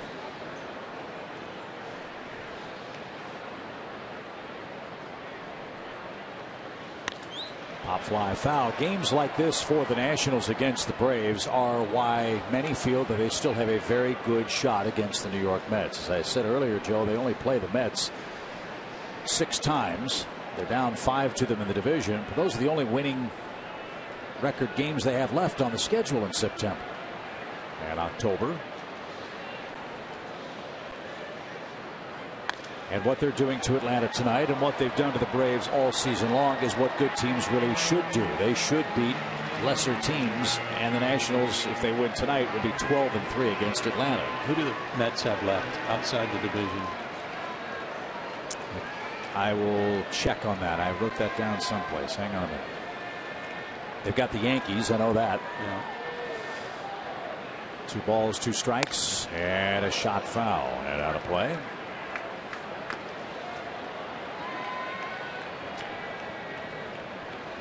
That's the remaining schedule for the Nationals. And the last 3 games of the year are at Citi Field in New York.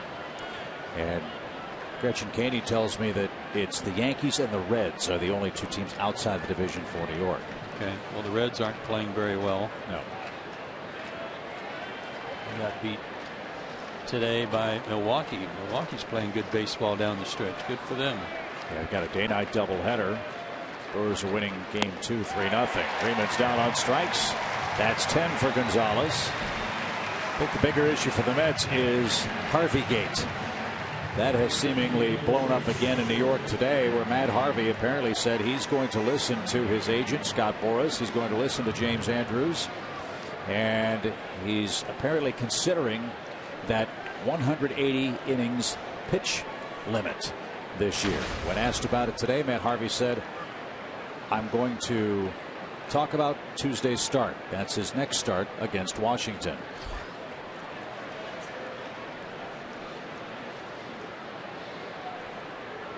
What's interesting about that is all year long the Mets talked about a 6-man rotation, which Harvey wasn't interested in, really wasn't on board with. Talked about limiting his innings in his starts, wasn't really fond of that.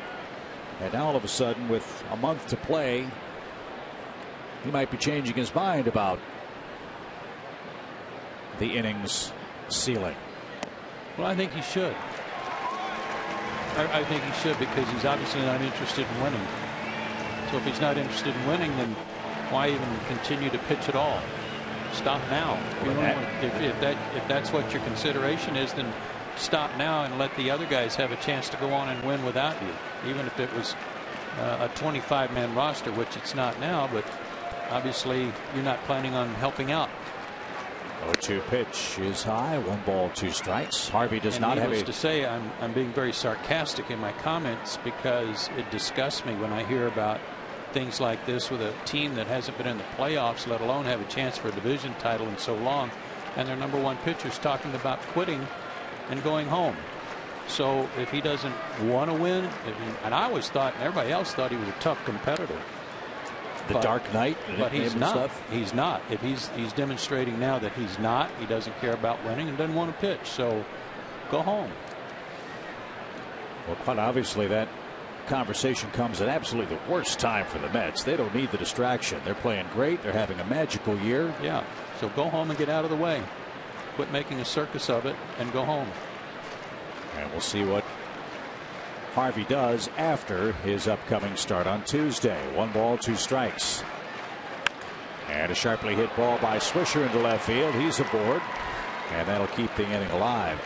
There's been a talk about him having a desire of a long-term contract, and if he and his so-called agent are using the Mets season and a division title and holding it hostage for a long-term contract, how wrong is that? I mean, that's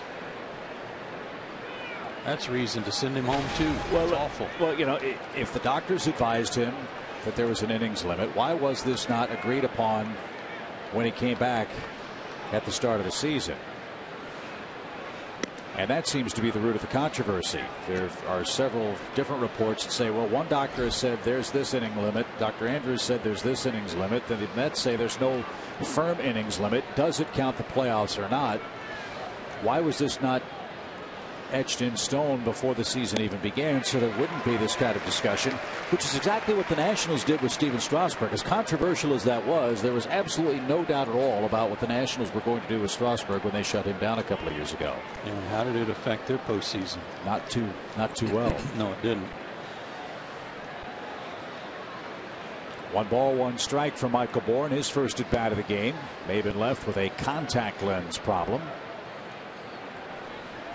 And Michael couldn't check his swing. He's down to his last strike, 1 and 2.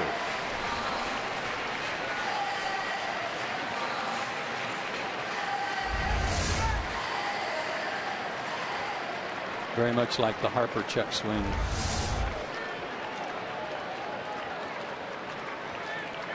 Gio ready for pitch number 99. A lot of pitches because he has a lot of strikeouts tonight.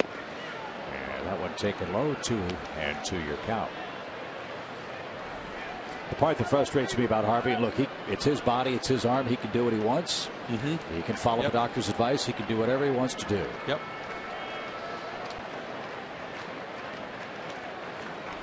First the pitch.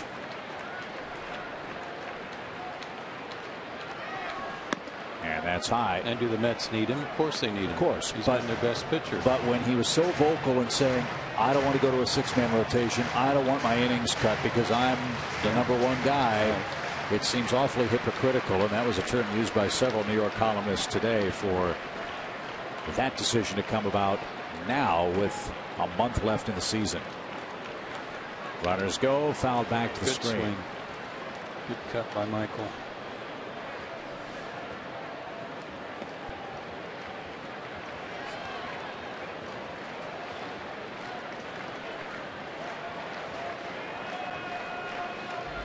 Yeah, he's scheduled to pitch here Tuesday. Second game of that big 3-game series with the Nationals. And he's right around 160 something innings. We can find out the exact number, but he's got roughly 20 innings, give or take a few. If 180 is the end all be all for Matt Harvey. 3 balls, 2 strikes. Braves trying to spoil the shutout. Still have some time left tonight. We're in the 6th, but it's a 7-run deficit. And another shot off Ramos. And I was off just a bit for Harvey. He's at 166 1/3. Okay. So maybe 2 starts left.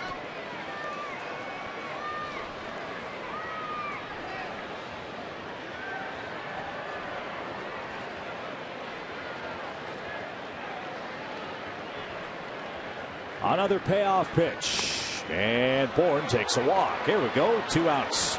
Bases are loaded. Well, we said we were hoping for the first of a lot of walks tonight in the first inning when he walked 2. So he's up to 4. But the Braves still looking to get on the board, and they've got a good chance here. That'll get the Nationals bullpen busy. Simmons in his career has hit Gio Gonzalez well. He's 7 for 21. With a couple of homers. A long one here would make a game of it.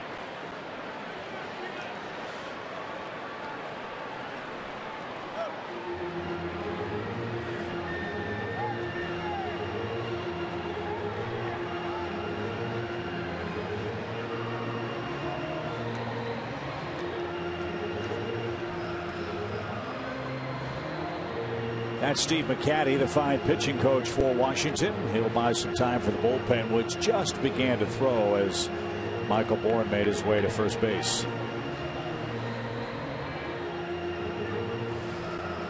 So while the meeting continues, let's check out some news and notes from around the big leagues tonight.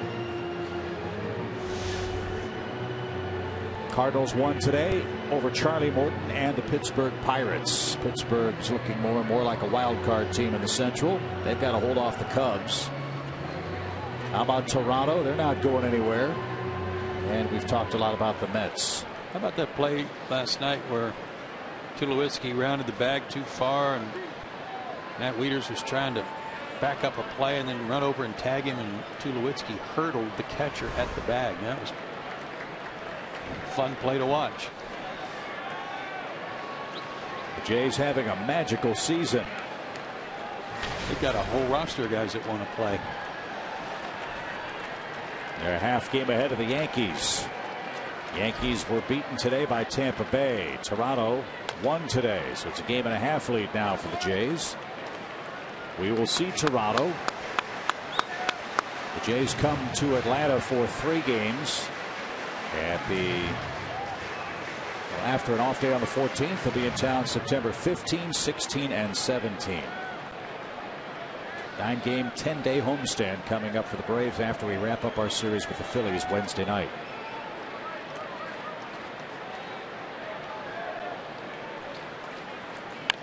Bouncing ball, foul, past third. It's 0-2.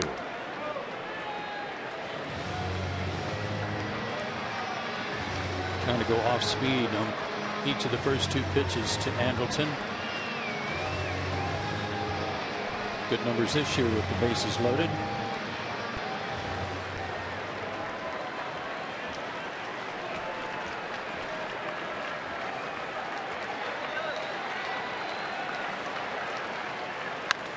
Bouncing ball towards short. Desmond's got it. Flip to second. Inning over. Gio Gonzalez gives up a couple of hits and a walk, but no runs. He leads big through 6.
As a former pitcher that had Tommy John surgery in 2003, coming back in 04 at the year mark, and then pitching 205 innings 2 years later, I just want to tell you that at 2 months, it feels really, really good, but you can't pitch because it's not healed yet. At 4 months, you can actually start playing catch. You can get at games in 9 and 10 months. And at 1 year, you are 100% recovered and healed. At a year and a half, you should feel absolutely no pain. My biggest problem in all of this is Matt Harvey should be 100% healed and healthy. Hey, Paul, what month did you come back? I came back, I believe it was a week under 1 year total. But what month on the calendar? July. Okay, so you pitched a half a year and then a full season the next year without any problem. Yes. And I was thinking the same thing about Tim Hudson. Tim Hudson came back with the Braves, I'll say in August. I'm guessing. I think it was August. So he pitched the last 6 weeks of the season roughly. That was at the 1 year mark. And then he pitched a full season the next year and pitched 220 some innings with no problems. Yes, and so there are precedents for guys who have come back and pitched a lot of innings without any problem. But why, guys, do we have a cookie-cutter approach? These are all individuals who have different histories, different body types, different recovery times. Why is there this cookie-cutter approach that what works for Paul Byrd has to work for Matt Harvey or Tim Hudson or Tim Lincecum or Steven Strasburg? Does that defy explanation to you two as much as it does me? Yes. Well, I think we all know, don't we, Paul, why they're doing this? Because the longer they can stretch him out toward a new contract, then there's more money there for the agent and, of course, for the player. Bouncing ball to second takes care of Ramos. Let's keep him healthy. Let's keep him healthy.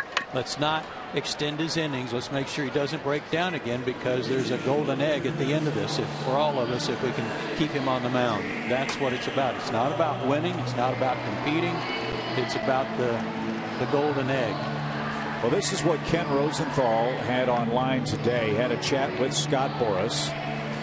And Scott Boras said, quote, Matt Harvey wants to pitch. We're trying to work out a plan that the doctor approves of. All right. Boras said he did a study of pitchers who had never thrown 200 innings in a season and then had Tommy John surgery and then ramped up to approximately 200 innings in their second full season after returning. There were 4 pitchers that Scott Boras cited: Sean Markham, Josh Johnson, Jared Parker, and Chris Medlin. All had complications, and all but Markham had a second Tommy John surgery. In contrast, Boras said he used the Strasburg-Zimmerman explanation. Until they get to 200 innings, you guard their innings much more carefully. You know, all that is such BS to me. That's finding stuff to make excuses for what you're trying to get accomplished to get that golden egg. We can find out all kinds of car accident records too for people who have had car wrecks. And so, okay, let's make sure we don't drive more than 2 blocks in our car, because the statistics show us that there's going to be a wreck. Paul, what do you have on this? What you got? Oh, I agree 100%. Anytime you put yourself above the team, it hurts your reputation for years to come as a player. And this is the only variable that I haven't heard discussed that I think may be a possibility. And that is, he's hurting and he's not telling anybody. That is a possibility. Right. Yeah. That's the only thing I could come up with. But I like what Chip said when he said everyone is different. You know, I don't throw 98 miles an hour, but I'm also not 6'4", and I don't have the body that could handle throwing 98 miles an hour a lot. But I don't think the Mets are going to want to do anything that would hinder his career either. It's not just Scott Boras that stands to benefit here. The New York Mets spent a high first-round draft pick out of North Carolina, and he is a stud. They're hoping he's the next Tom Seaver. Well, and that to me rules out the he's hurt argument. It would be malpractice, I would assume, for the New York Mets or Matt Harvey or his agent to allow him to go to the mound if he is hurt or hurting. Wouldn't you agree? His agent. What's his agent got to do with it? Well, but I mean, if his agent is representing his client's best interests, is my point. I agree. Why would the agent have any say on when Matt Harvey goes to the mound. It's up to Terry Collins and the organization. And Matt Harvey, if he's hurt. Matt Harvey, if he's hurt. My point is, if he's looking out for his client, and if his client is hurting, Scott Boras ought to say to his client, tell him you're hurting, is my point. I'm not saying that Scott Boras is telling the Mets when to pitch Harvey or when Matt Harvey should or shouldn't pitch at all. Yeah, well, then leave his agent out of it, because he has no say. He should have no say in this, and we all know that is not. It was not the case here. Right. He had a big say in it. Well, he does. He does have a say in it. I'm not agreeing that he should, but he does. But if he's hurt, say so. That ends all the speculation, because if a guy says he's hurt, he's hurt. Then the innings limits don't matter. Line to right on an 0-2 pitch. Worth is out. And 3 up, 3 down. Let's continue this chat, fellas, when we go to the 7th. It's 7-0 Washington.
Nothing is the lead, as Casey Jansen is the first man to answer the bullpen phone for Washington tonight. Gio Gonzalez went 6 shutout innings and allowed only 2 hits. And we mentioned the bullpen phone because it's a unique phone in Washington.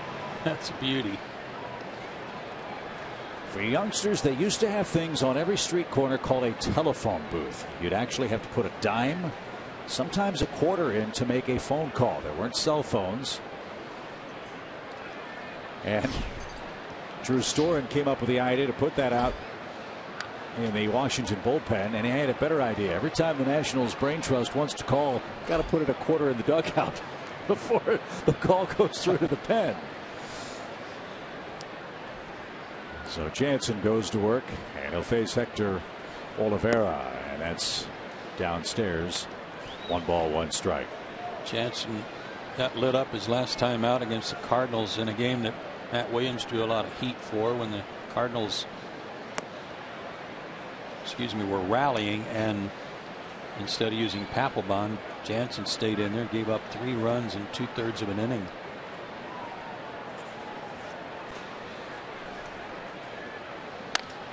Fly ball by Olivera into shallow center. Harper's going to track it down. He'll make the play. Hector makes contact for the first time, and there's out number 1 in the 7th. Christian Bethancourt will be the batter.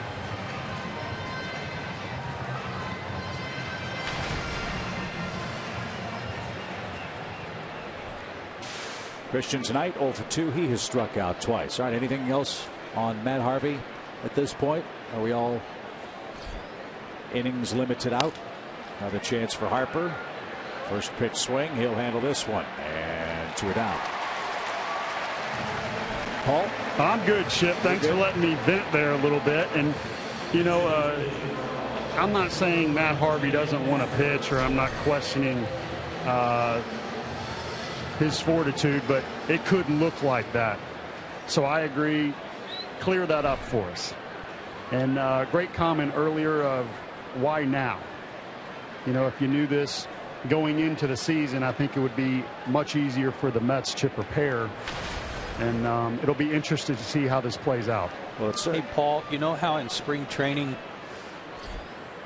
a pitching coach on a calendar will map out and kind of go from opening day back, so that whoever is the opening day pitcher is going to work toward opening day, so you arrange everybody to pitch in a cycle accordingly.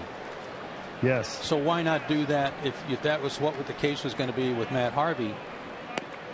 Then start from the end of the season, or even, let's say the end of the season, and work backward and say, okay, Matt Harvey's season's going to start June 1. He's not going to pitch until June 1, and we figure that will allow him his 100 and however many innings. Well, you might recall, too, he really pushed the Mets last season in the last days of the regular season. He wanted to pitch. Right. And they said, nope, you're going to wait and be ready to go full bore at the start of the 2015 season. So there was no stress on his arm last year, and they were smart to do that. They weren't going anywhere. They are now. They're trying to. Well, needless to say, the Tuesday start against the Nationals is going to be a circus. It's a huge series. And all the questions that we don't have answers for now, we will probably have many of them answered after the Nationals and Mets play.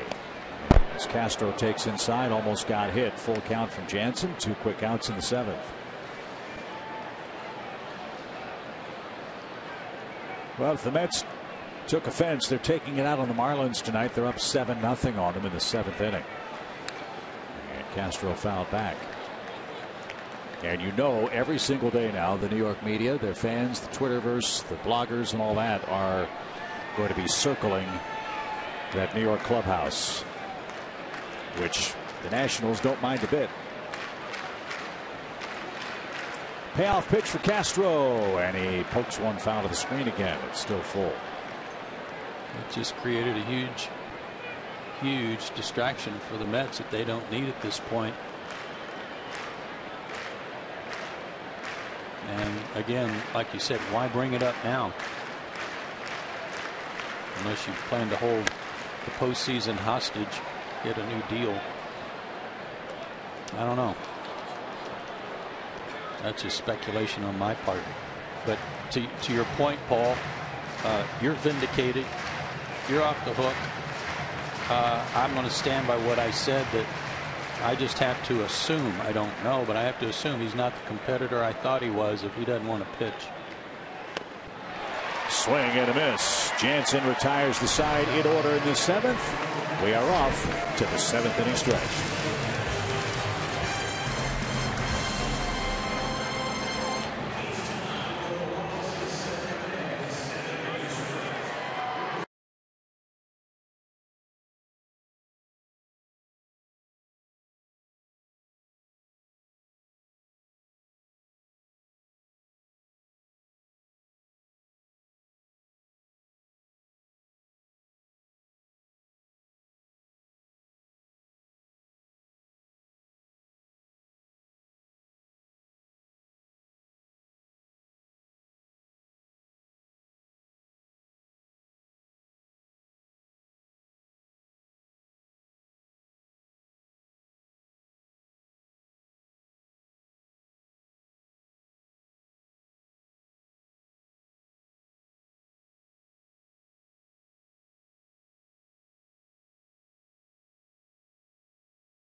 Michelin, a better way forward.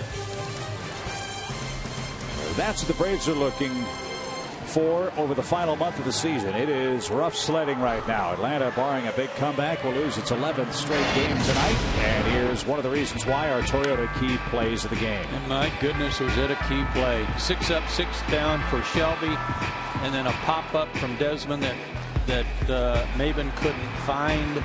He went to third on a ground out and scored on a wild pitch, and from there things just got out of hand. It was like everything went wrong for Shelby from that point forward. So Ross Detweiler checks in. This is his 22nd game.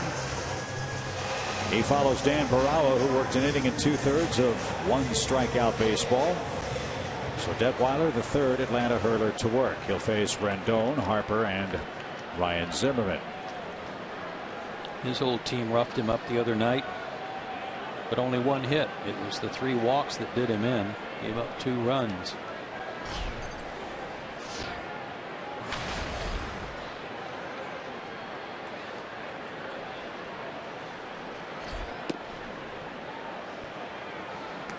Ball 1 to Rendon. Good work by Barala.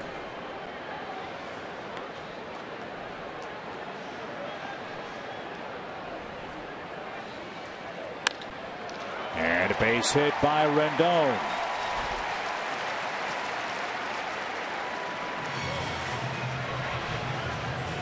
Every one of the top 4 hitters for the Nationals has at least 1 hit. Rendon has 2, Harper has 2, and Detweiler is having a rough stretch. He's been hit awfully hard of late for the Braves, and he's got plenty of company in that regard in the bullpen.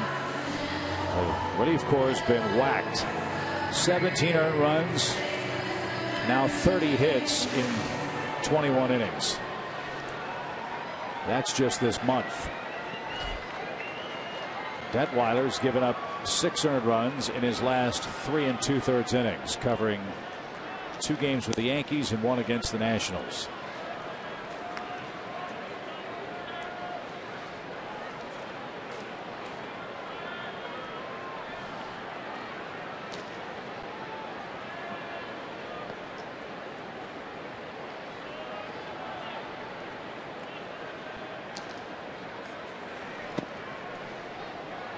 Two balls, no strikes.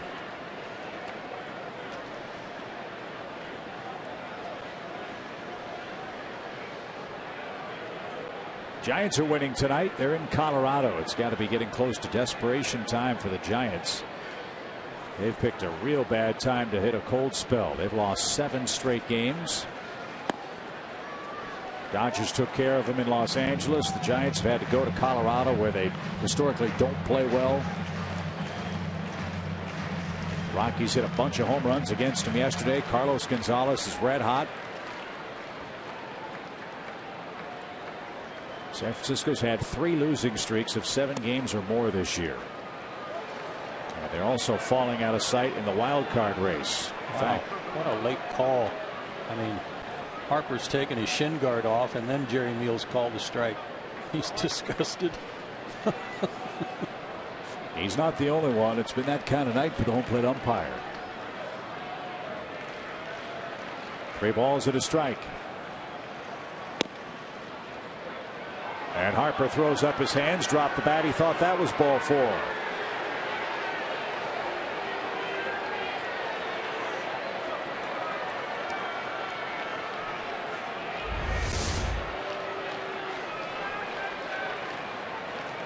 Caught an edge of the strike zone.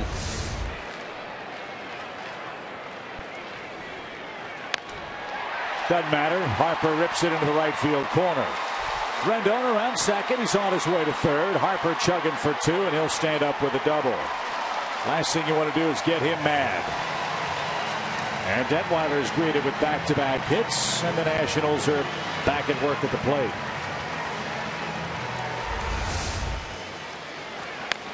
Well, he got a pitch up and out over the plate, bell tying out over the plate, as opposed to those 2 that were called strikes that were on the outside corner.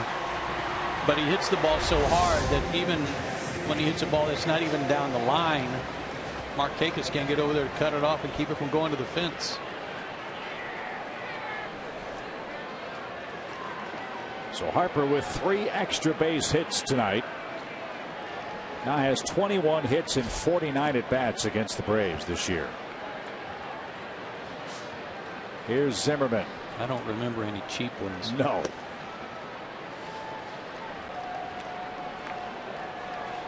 Zimmerman extended his batting streak to 10 games with a 5th inning single. In his last 13 games, Zimmerman's knocked in 24 runs.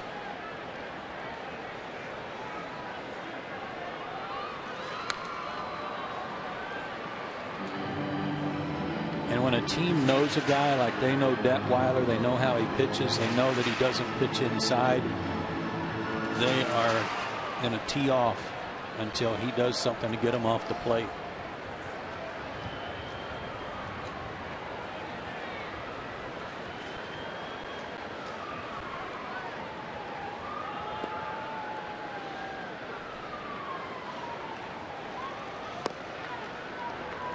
That's better. Made him move his feet anyway.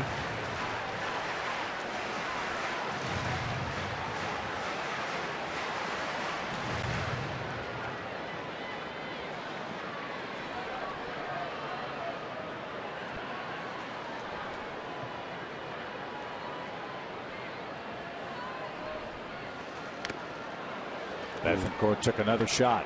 He's been dinged a lot. That was a hard one.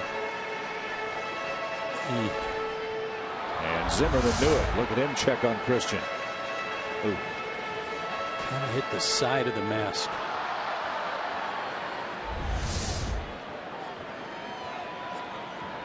Nice sportsmanship by Zimmerman to step out, give Christian a few more seconds. Jerry Meals will get a couple of baseballs from the ball boy.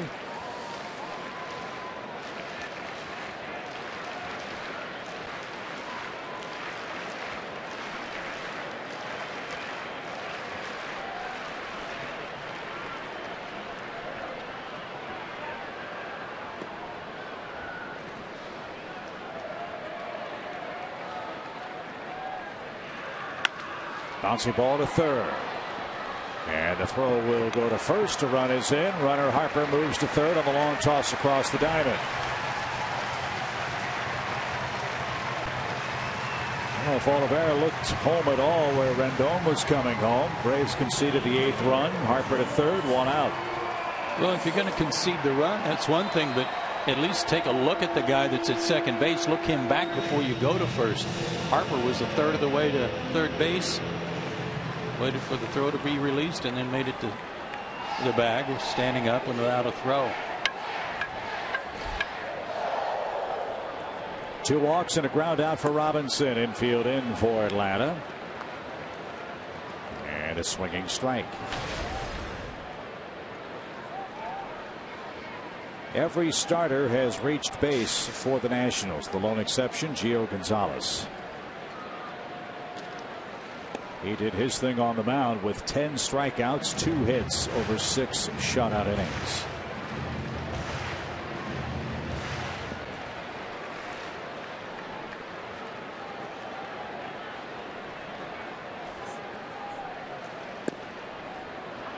That's a strike.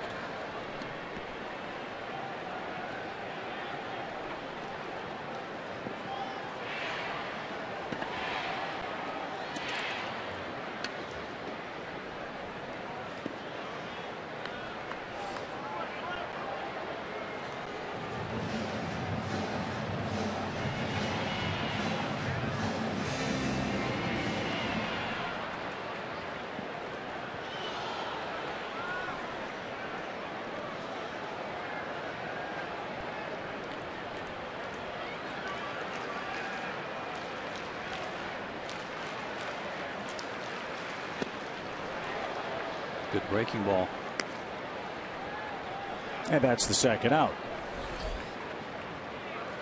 Robinson retired on strikes for the first time tonight. And that's going to be the end of the line for Detweiler, with right-hand hitting Yunel Escobar coming up. Detweiler goes 2/3 of an inning, 2 hits, 1 run so far, including a strikeout. And we'll tell you about the new Atlanta pitcher in a moment.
From someone, they're not getting it tonight from the Marlins, and certainly aren't getting it from Bartolo Colon, who's pitching a shutout down in Miami and doing it all. Check this out. You're not going to believe it.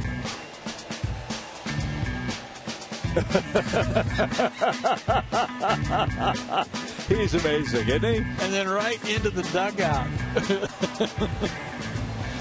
He is incredible. He's pitched 23 scoreless innings now. Has Bartolo Colon. He's regrouped. Yes, he has. It's Ryan Kelly. He'll come on with 2 outs and a man aboard, and he'll face Yunel Escobar. Ryan pitched here 2 nights ago. He was one of the only guys to be unscathed in that 15-1 loss. An inning and a third, a hit, no runs or walks, struck out a batter.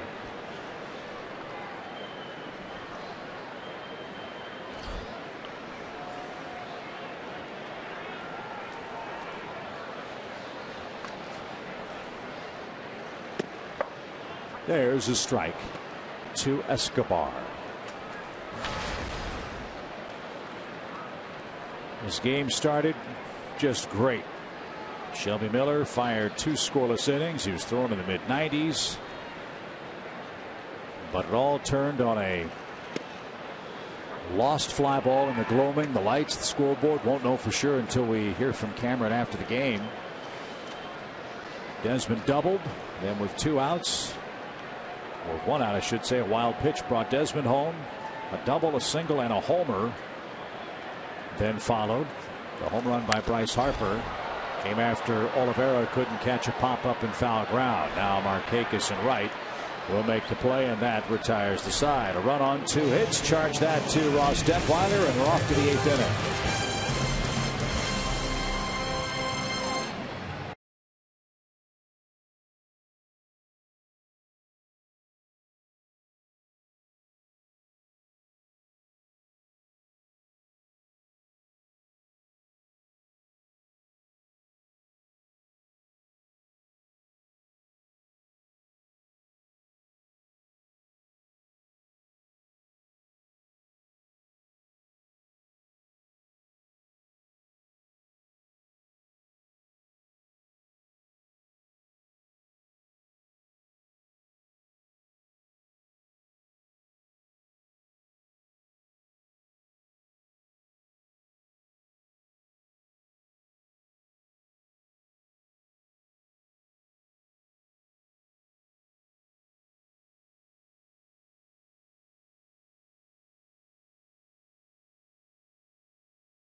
the Home Depot. Let's do this. The Georgia Lottery. And your local Toyota dealers. Let's go places. All Nationals tonight. And for the Toronto Blue Jays, it's been all Troy Tulowitzki. This is the play Joe was talking about that happened yesterday. Check it out. Bad throw. He's got to scramble back to the bag. Whoop. Wieters went where he thought he would be, which is diving back to the bag, but instead Tulo went high. That's great. It reminds me of a play years ago. There's last night's hero, Den Decker, who got the game-tying hit, and Matt Grace is the new pitcher. Remind me of a play in Pittsburgh years ago where Maddox was trying to score. Don Slaught was the catcher, waiting for him at Three Rivers Stadium. First pitch, and that's booted by Trey Turner. He's checked into the game at second base. And Maddox ran around the plate to the back side of the plate, hadn't touched it, hadn't been tagged yet, was going to try to get back to the plate, faked left, and Slaught went with the fake, and then Maddox dove to the right and scored. And Don Slaught was beside himself with the umpire because he thought Maddox had run out of the baseline. It was hysterical. First big league error by Trey Turner. It's Markakis at first, and Pedro Ciriaco is the hitter. He's walked and struck out twice. This guy's supposed to be a ground ball machine. Last year in the minor leagues, 69% of his outs were ground ball outs. That's 24% higher than the major league average. This year, 63.6% ground balls in the minor leagues. He's a sinker slider guy. So you don't think of lefties too often when you think of ground ball guys that you need a double play from. Grace is a California kid, went to UCLA, college teammate of Garrett Cole and Trevor Bauer.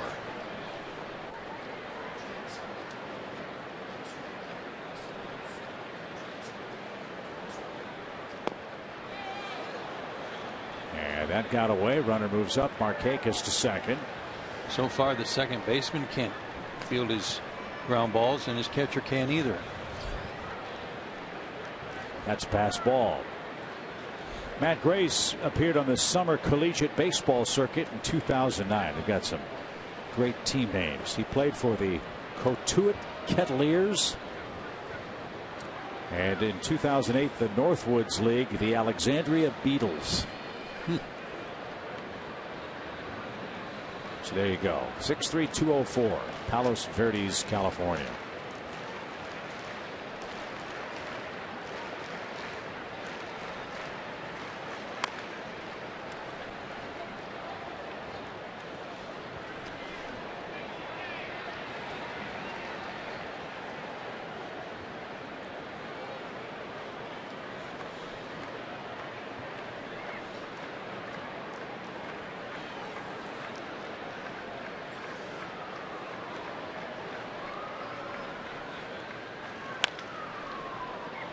Another roller foul. We'll do it again.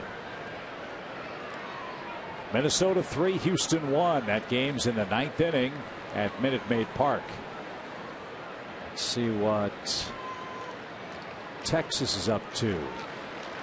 Not seeing Texas on the scoreboard out there.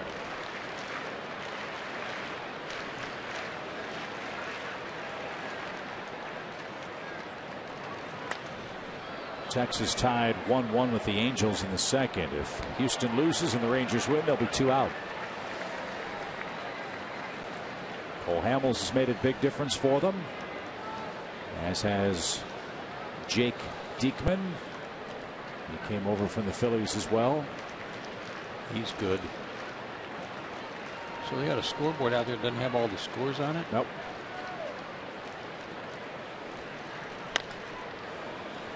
Bouncing ball back to Grace. He'll flip to first. And that's in time. 1 out. Go figure, something that doesn't work right in Washington.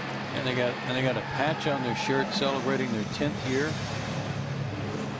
which was last year. This is their 11th year. Go figure.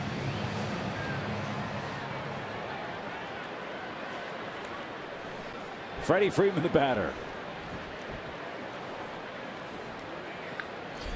We're trying our best, folks. We're a little salty right now. It's been a rough patch. They ain't seen nothing yet. Strike one to Freddie, who struck out twice. He's also walked.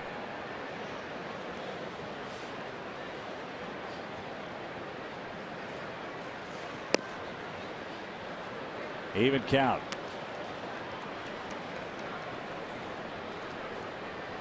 Looks like there'll be no blood in the divisional race after tonight's play. It'll still be a 5-game difference between the Nats and Mets. Pitchers tomorrow. Joe Ross will face Manny Banuelos here in Washington. The Mets will have Steven Matz pitching against a pitcher yet to be named for the Marlins. And a base hit by Freeman into right field. Markakis had to hold. Not sure if it was going to be caught or not. Atlanta has him at the corners with one out. Good piece of hitting by Freeman off the lefty. And here's Nick Swisher. Usually for Miami, when they have a pitcher to be named later, it's Brad Hand always. Yeah, I think he went tonight, though. So okay.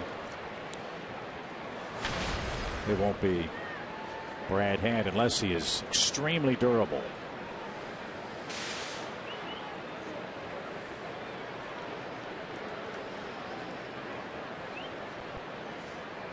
But Antonio tells us he only went an inning and 2/3 tonight, so maybe he can come back.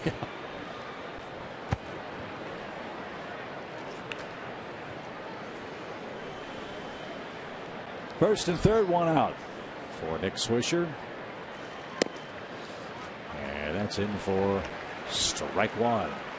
Still no Giancarlo Stanton for the Marlins. There was hope that he was going to be back in their lineup as early as yesterday, but apparently that hamate fracture isn't feeling as good as he had hoped.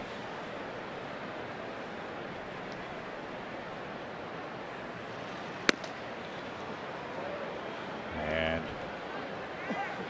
we understand that Bartolo Colon went the distance tonight. That went final 7-0. He beat Miami. That's 25 consecutive scoreless innings for Bartolo Colon now. Incredible. He is amazing. So he's 13-11. 1-2.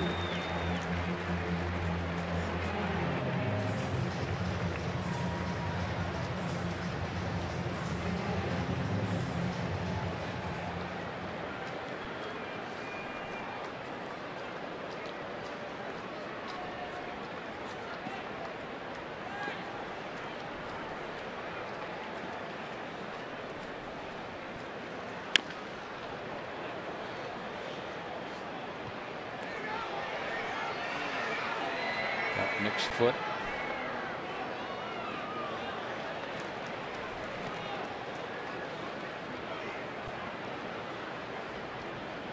Jerry Meals will help him out.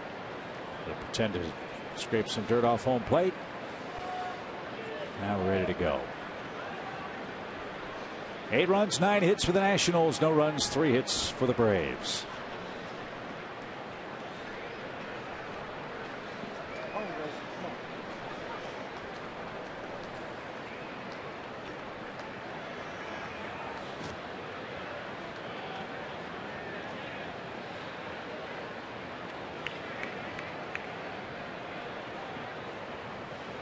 Night that began with so much promise for Shelby Miller, trying to snap his 19-game winless run, facing Gio Gonzalez, riding a 3-game losing streak, and a man that had had not much luck against the Braves. Well, it caved in a big hurry. 3rd inning and 4th inning, the Nationals plated 6 runs, and at this point, that's been more than enough. Braves have lost 8 in a row to the Nats.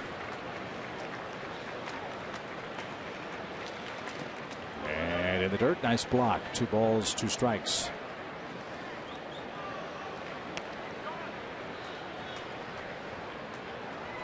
Just when he wants that 66% ground ball out ratio kick in, show his manager that he can get a ground ball when he needs it. Nick trying to make him get the ball up. He did, and that's down the left field line for a hit, and he'll score a run. Freeman on his way to third, and he will be stopped. Nick Swisher with an RBI double. Throw back to third. Freeman just back safely, and the Braves are on the board. It's now an 8-1 game. Nick Swisher a 2-hit night, and that's his 13th RBI. Yeah, Nick's been swinging it really well, including that clutch hit last night to drive in the second run. This time he did get something upstairs and kept it fair. Pause in play. Steve McCatty makes his way to the mound. Washington's bullpen begins to work. Michael Bourne's the batter. Atlanta has 2 in scoring position and only 1 man out. College students, remember, every Thursday home game is college night. The next one's coming up Thursday, September 10th. It's Julio Teheran bobblehead night. Tickets are $20 each. $10 of added value is included, and you'll get set in the new college section at Turner Field. Students get to run the bases after the game. Don't miss out on these special nights. Space is limited. Go to braves.com/college now. Hopefully we'll see a lot of Kennesaw State kids out after their big football victory. Ooh, way to open up. Yeah, our pal Brian Giffen, the voice of the Owls, worked overtime getting from Washington to Kennesaw State's first road game and then back for his duties in the radio booth. Did a great job on both those career fronts. So congratulations not just to Kennesaw State but to Brian Giffen as well. I think it was in Johnson City, Tennessee. He had to drive from here there to do the game, then drive back, and obviously they started their football program in a big way, beating East Tennessee State. No balls, 2 strikes for Michael Bourne. Here it comes. It's 1-2.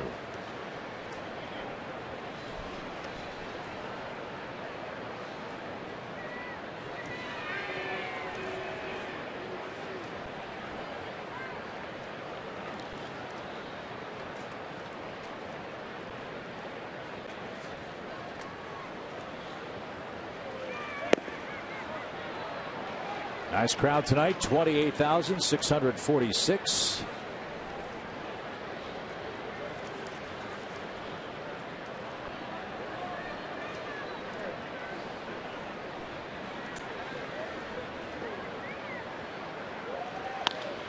Fly ball toward left. Robinson drifts back. He will make the catch. Freeman will tag. The throw's going to come toward third and be cut off.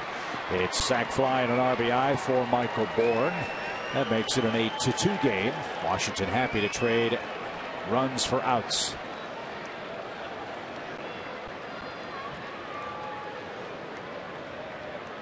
And Matt Williams is going to go get Matt Grace. He will go 2/3 of an inning. 2 hits, 2 runs, 1 error, no walks or strikeouts. And the Nationals will make their 3rd relief change in tonight's ball game. Back in a moment.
have spoiled the shutout bid. Time for another Coors Timeless moment.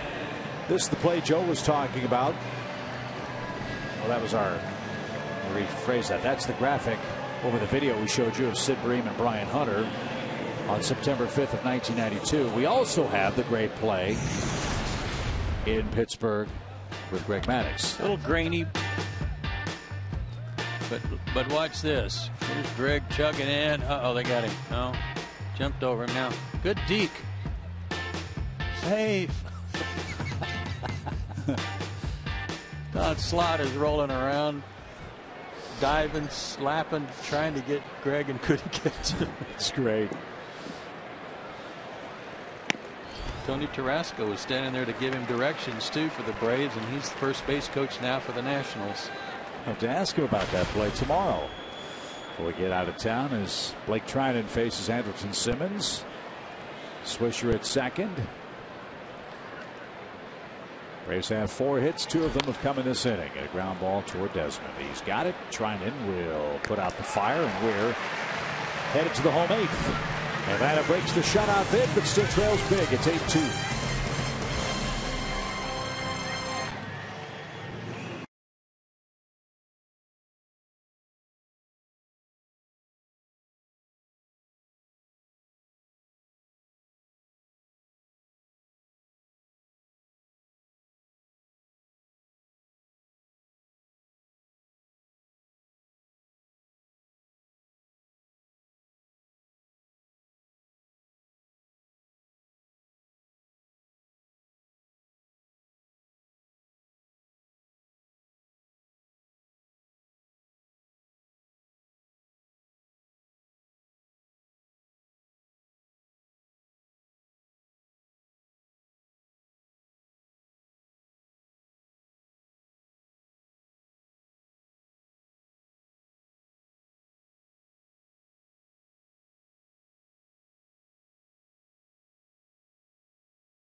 Gio Gonzalez was struggling when the Braves came to town. You wouldn't know it by the way he pitched tonight.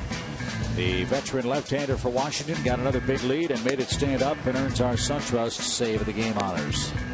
He had all his pitches working. He was hitting spots, but he had that big curveball working too, and didn't have a hit allowed until that single you just saw there from Markakis in the 6th. Racked up a total of 10 strikeouts tonight, season high. He is back on track after 4 rough outings.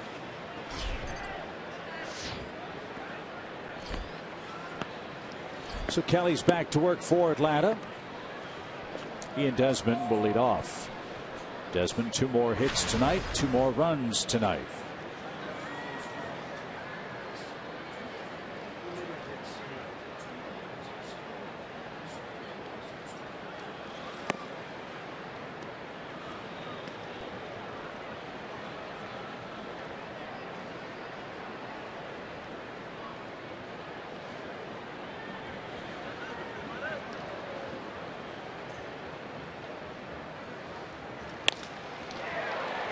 Another extra base hit.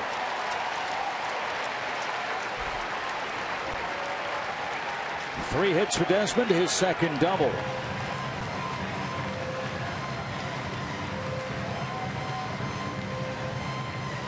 And 6 extra base hits for the Nationals among their 10 tonight. Turned on what appeared to be a fastball, kind of in on his hands. Good swing.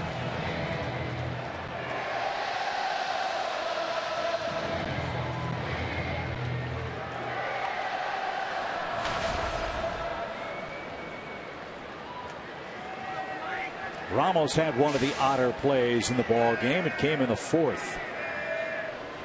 A little dribbler in front of the mound that was headed down the third base line. Christian Bethancourt went out to get it.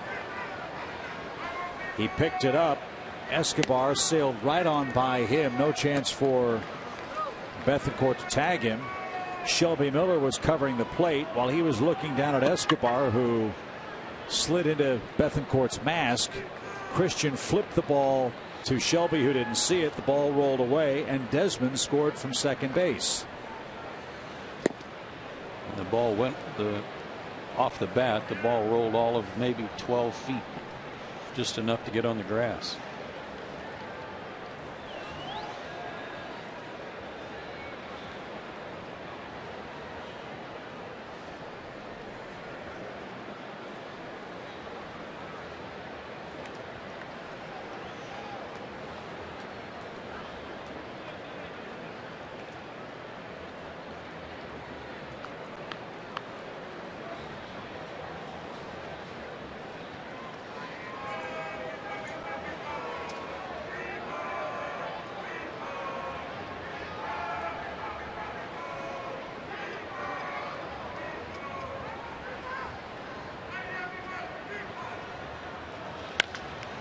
That's rolled foul to third. A ball and 2 strikes.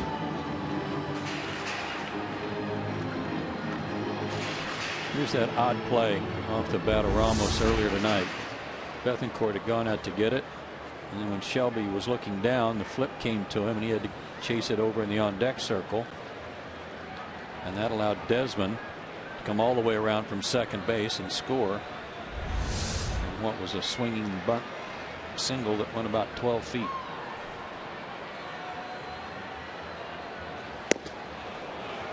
Ramos is down swinging. There's the first out.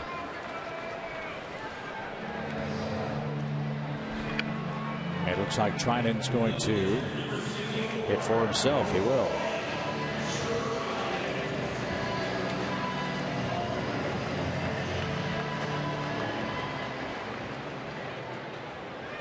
Trinan came from Oakland with A.J. Cole and Ian Kroll from Michael Morse. That was before the 2013 season. Trinan started 7 games last year, went 2-3 overall.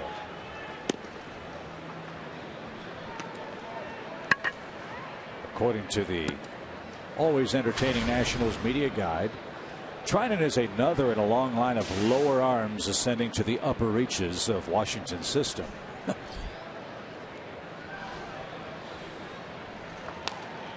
Is there a person who does the notes? Is his last name Hemingway? Definitely not. The best, though, I got to read it again. Jose Lobaton, page 148.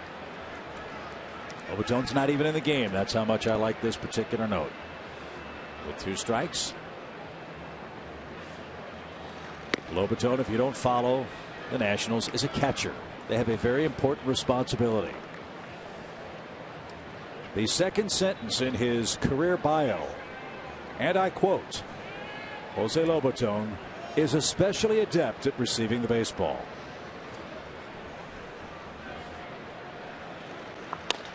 Ground ball left side. Oliveira's got it. Looks the runner back. Throws to first and gets his man. That's about as poetic as I've ever heard. I mean, to quote the great Casey Stengel, if memory serves, in the expansion draft when they were putting the 62 Mets together, I can't remember who it was. They picked a catcher very high in the draft. He said, boy, that's a good thing.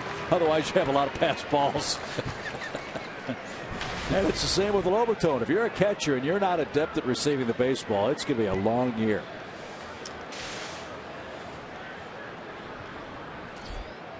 Two outs. And here's Matt Den Decker. That had to be a wonderfully satisfying moment for Den Decker last night to provide the game-tying hit for the Nationals, knowing that his former team, the Mets, was in trouble down in Miami. His hit gave him life, and they gained a game in the standings as a result of his 2-out heroics. the Nationals. And he earned it off Vizcaino, who's been pitching great. But then Decker's also done a good job for them pinch hitting. Last night's hit was not a pinch hit, but he's 4 for 10 with a homer as a pinch hitter for him.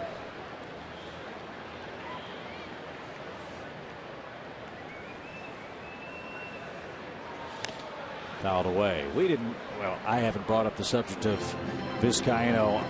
Couldn't be more proud of that kid, the way he pitched and what Freddie was trying to do, and the way Freddie managed the last 2 innings of his relief corps. I thought it was great baseball. It was outside the box thinking, and the Braves were 1 out away from finishing the game. I agree. He's the best he's got down there, and he was going to go with his best, as he put it. And they really didn't know if he was going to go a second inning. It was all going to be dictated by how many pitches he had to throw in the 8th. He got the double play to end the 8th inning, so it was only 14 pitches. And they ran him back out there. Loved it. Yeah, so tip your cap to Den Decker. He was better in that sequence. Maybe the Braves will get some revenge here tomorrow or back in Atlanta. Remember, the Nationals have to come to Atlanta in the final week of this 2015 season. Desmond doubles to lead off the 8th inning. Look at the flying feet of the professor. Greg Maddux. He's still safe. 8-2 score.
Was presented by AT&T Uverse, Delta Airlines, and your local Ford dealer. We head to the 9th inning. Weekends at Turner Field are always fun. We've got some good matchups here in the final month of the season. The Mets, we've talked about them a lot. The Phillies, the Cardinals. And we've got Friday night fireworks. Kids run the bases every Sunday. Weekends are a great time to catch game. We hope you'll join us for the final month of regular season play in Atlanta at Turner Field. Not sure where that got Hector, if it got him on the knee or on the foot, but obvious pain.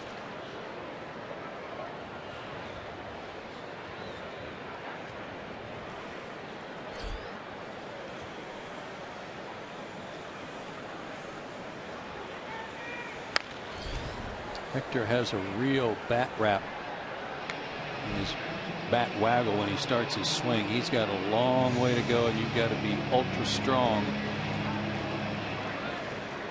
from where he starts to get the barrel to the baseball.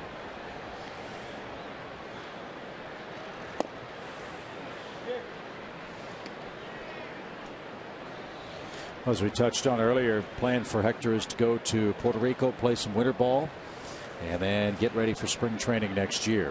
Freddie Gonzalez has been very open and honest as he broke his bat and guides that one into left field with 2 strikes.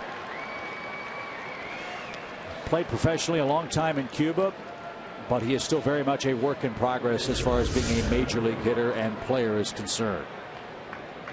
Off-speed pitch, able to stay back enough to get that one, but you can see the barrel of the bat go back over the top of his helmet.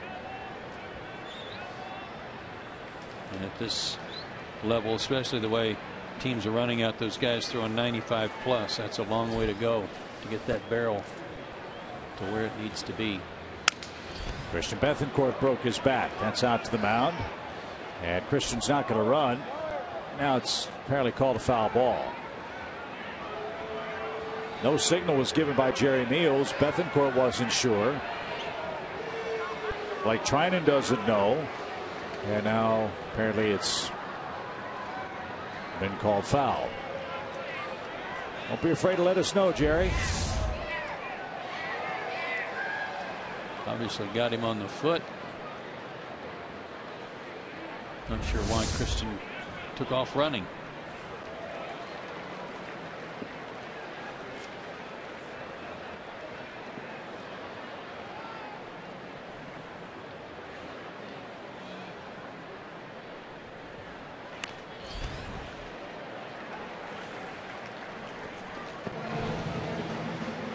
.96 on that pitch from Trinan.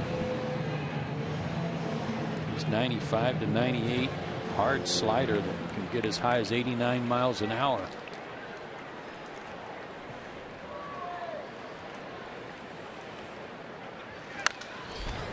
In the air to center. Harper's got it. Oliveira's back at first. One man is down. And Chase Peterson grabs a bat. He'll pinch hit.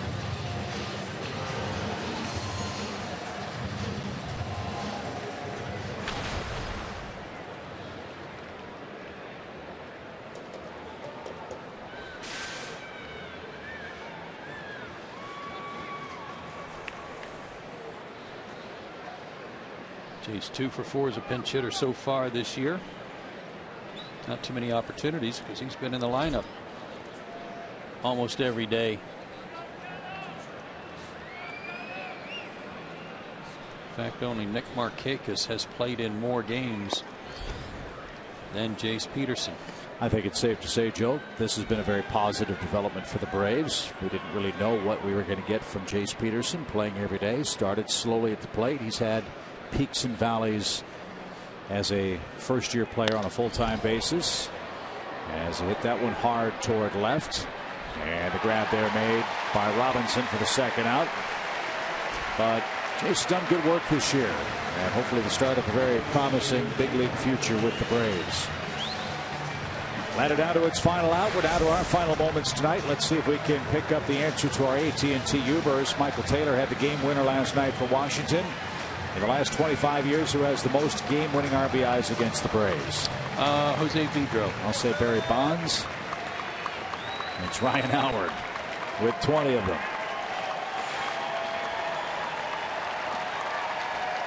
Markakis, the final hope for Atlanta. Braves with 2 runs, 5 hits tonight. Shelby Miller's frustrating run will continue to 20 consecutive games without a win. He gave up 7 runs in 4 1/3 tonight. And his ERA went up 3 points, up to 2.86.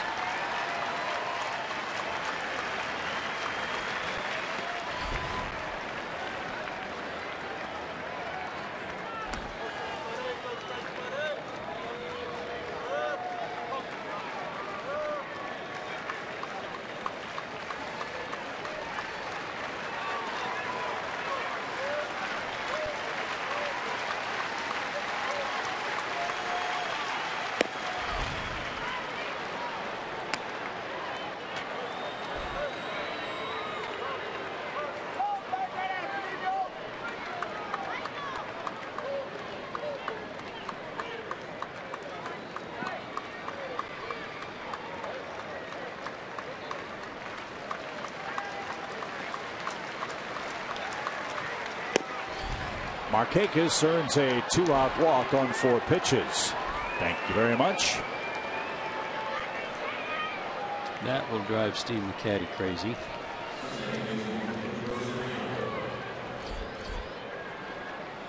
Thornton just playing catch in case. Caddy will be driven crazy to the extent that he will hustle to the mound to give him a piece of his mind. Quick turnaround for both ball clubs tonight. We've got the series wrap up here tomorrow, an afternoon game, and then we're off to Philadelphia. Our probable starters presented by Chevron. Joe Ross, the brother of Tyson Ross from the Padres, has pitched very well at times for the Nationals. Good ERA, 3.5, low batting average against. Braves looking for a good outing from Manny Banuelos as he will hopefully be able to be stretched out a little bit, won't burn up his pitch count early in the game. Yeah, Manny went 2 2/3 innings on Tuesday. That was against the Marlins. 52 pitches, 6 hits, 3 runs in that game. It's supposed to be a high of 86 tomorrow. Should be just right for a Braves win. Good.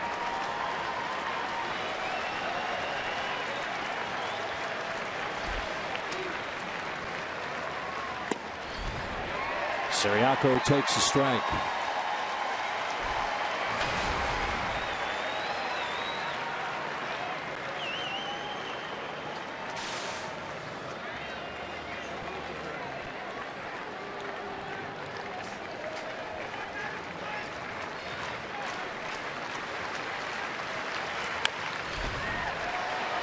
Mr. McCaddy's pep talk may have fired up Blake Trinan.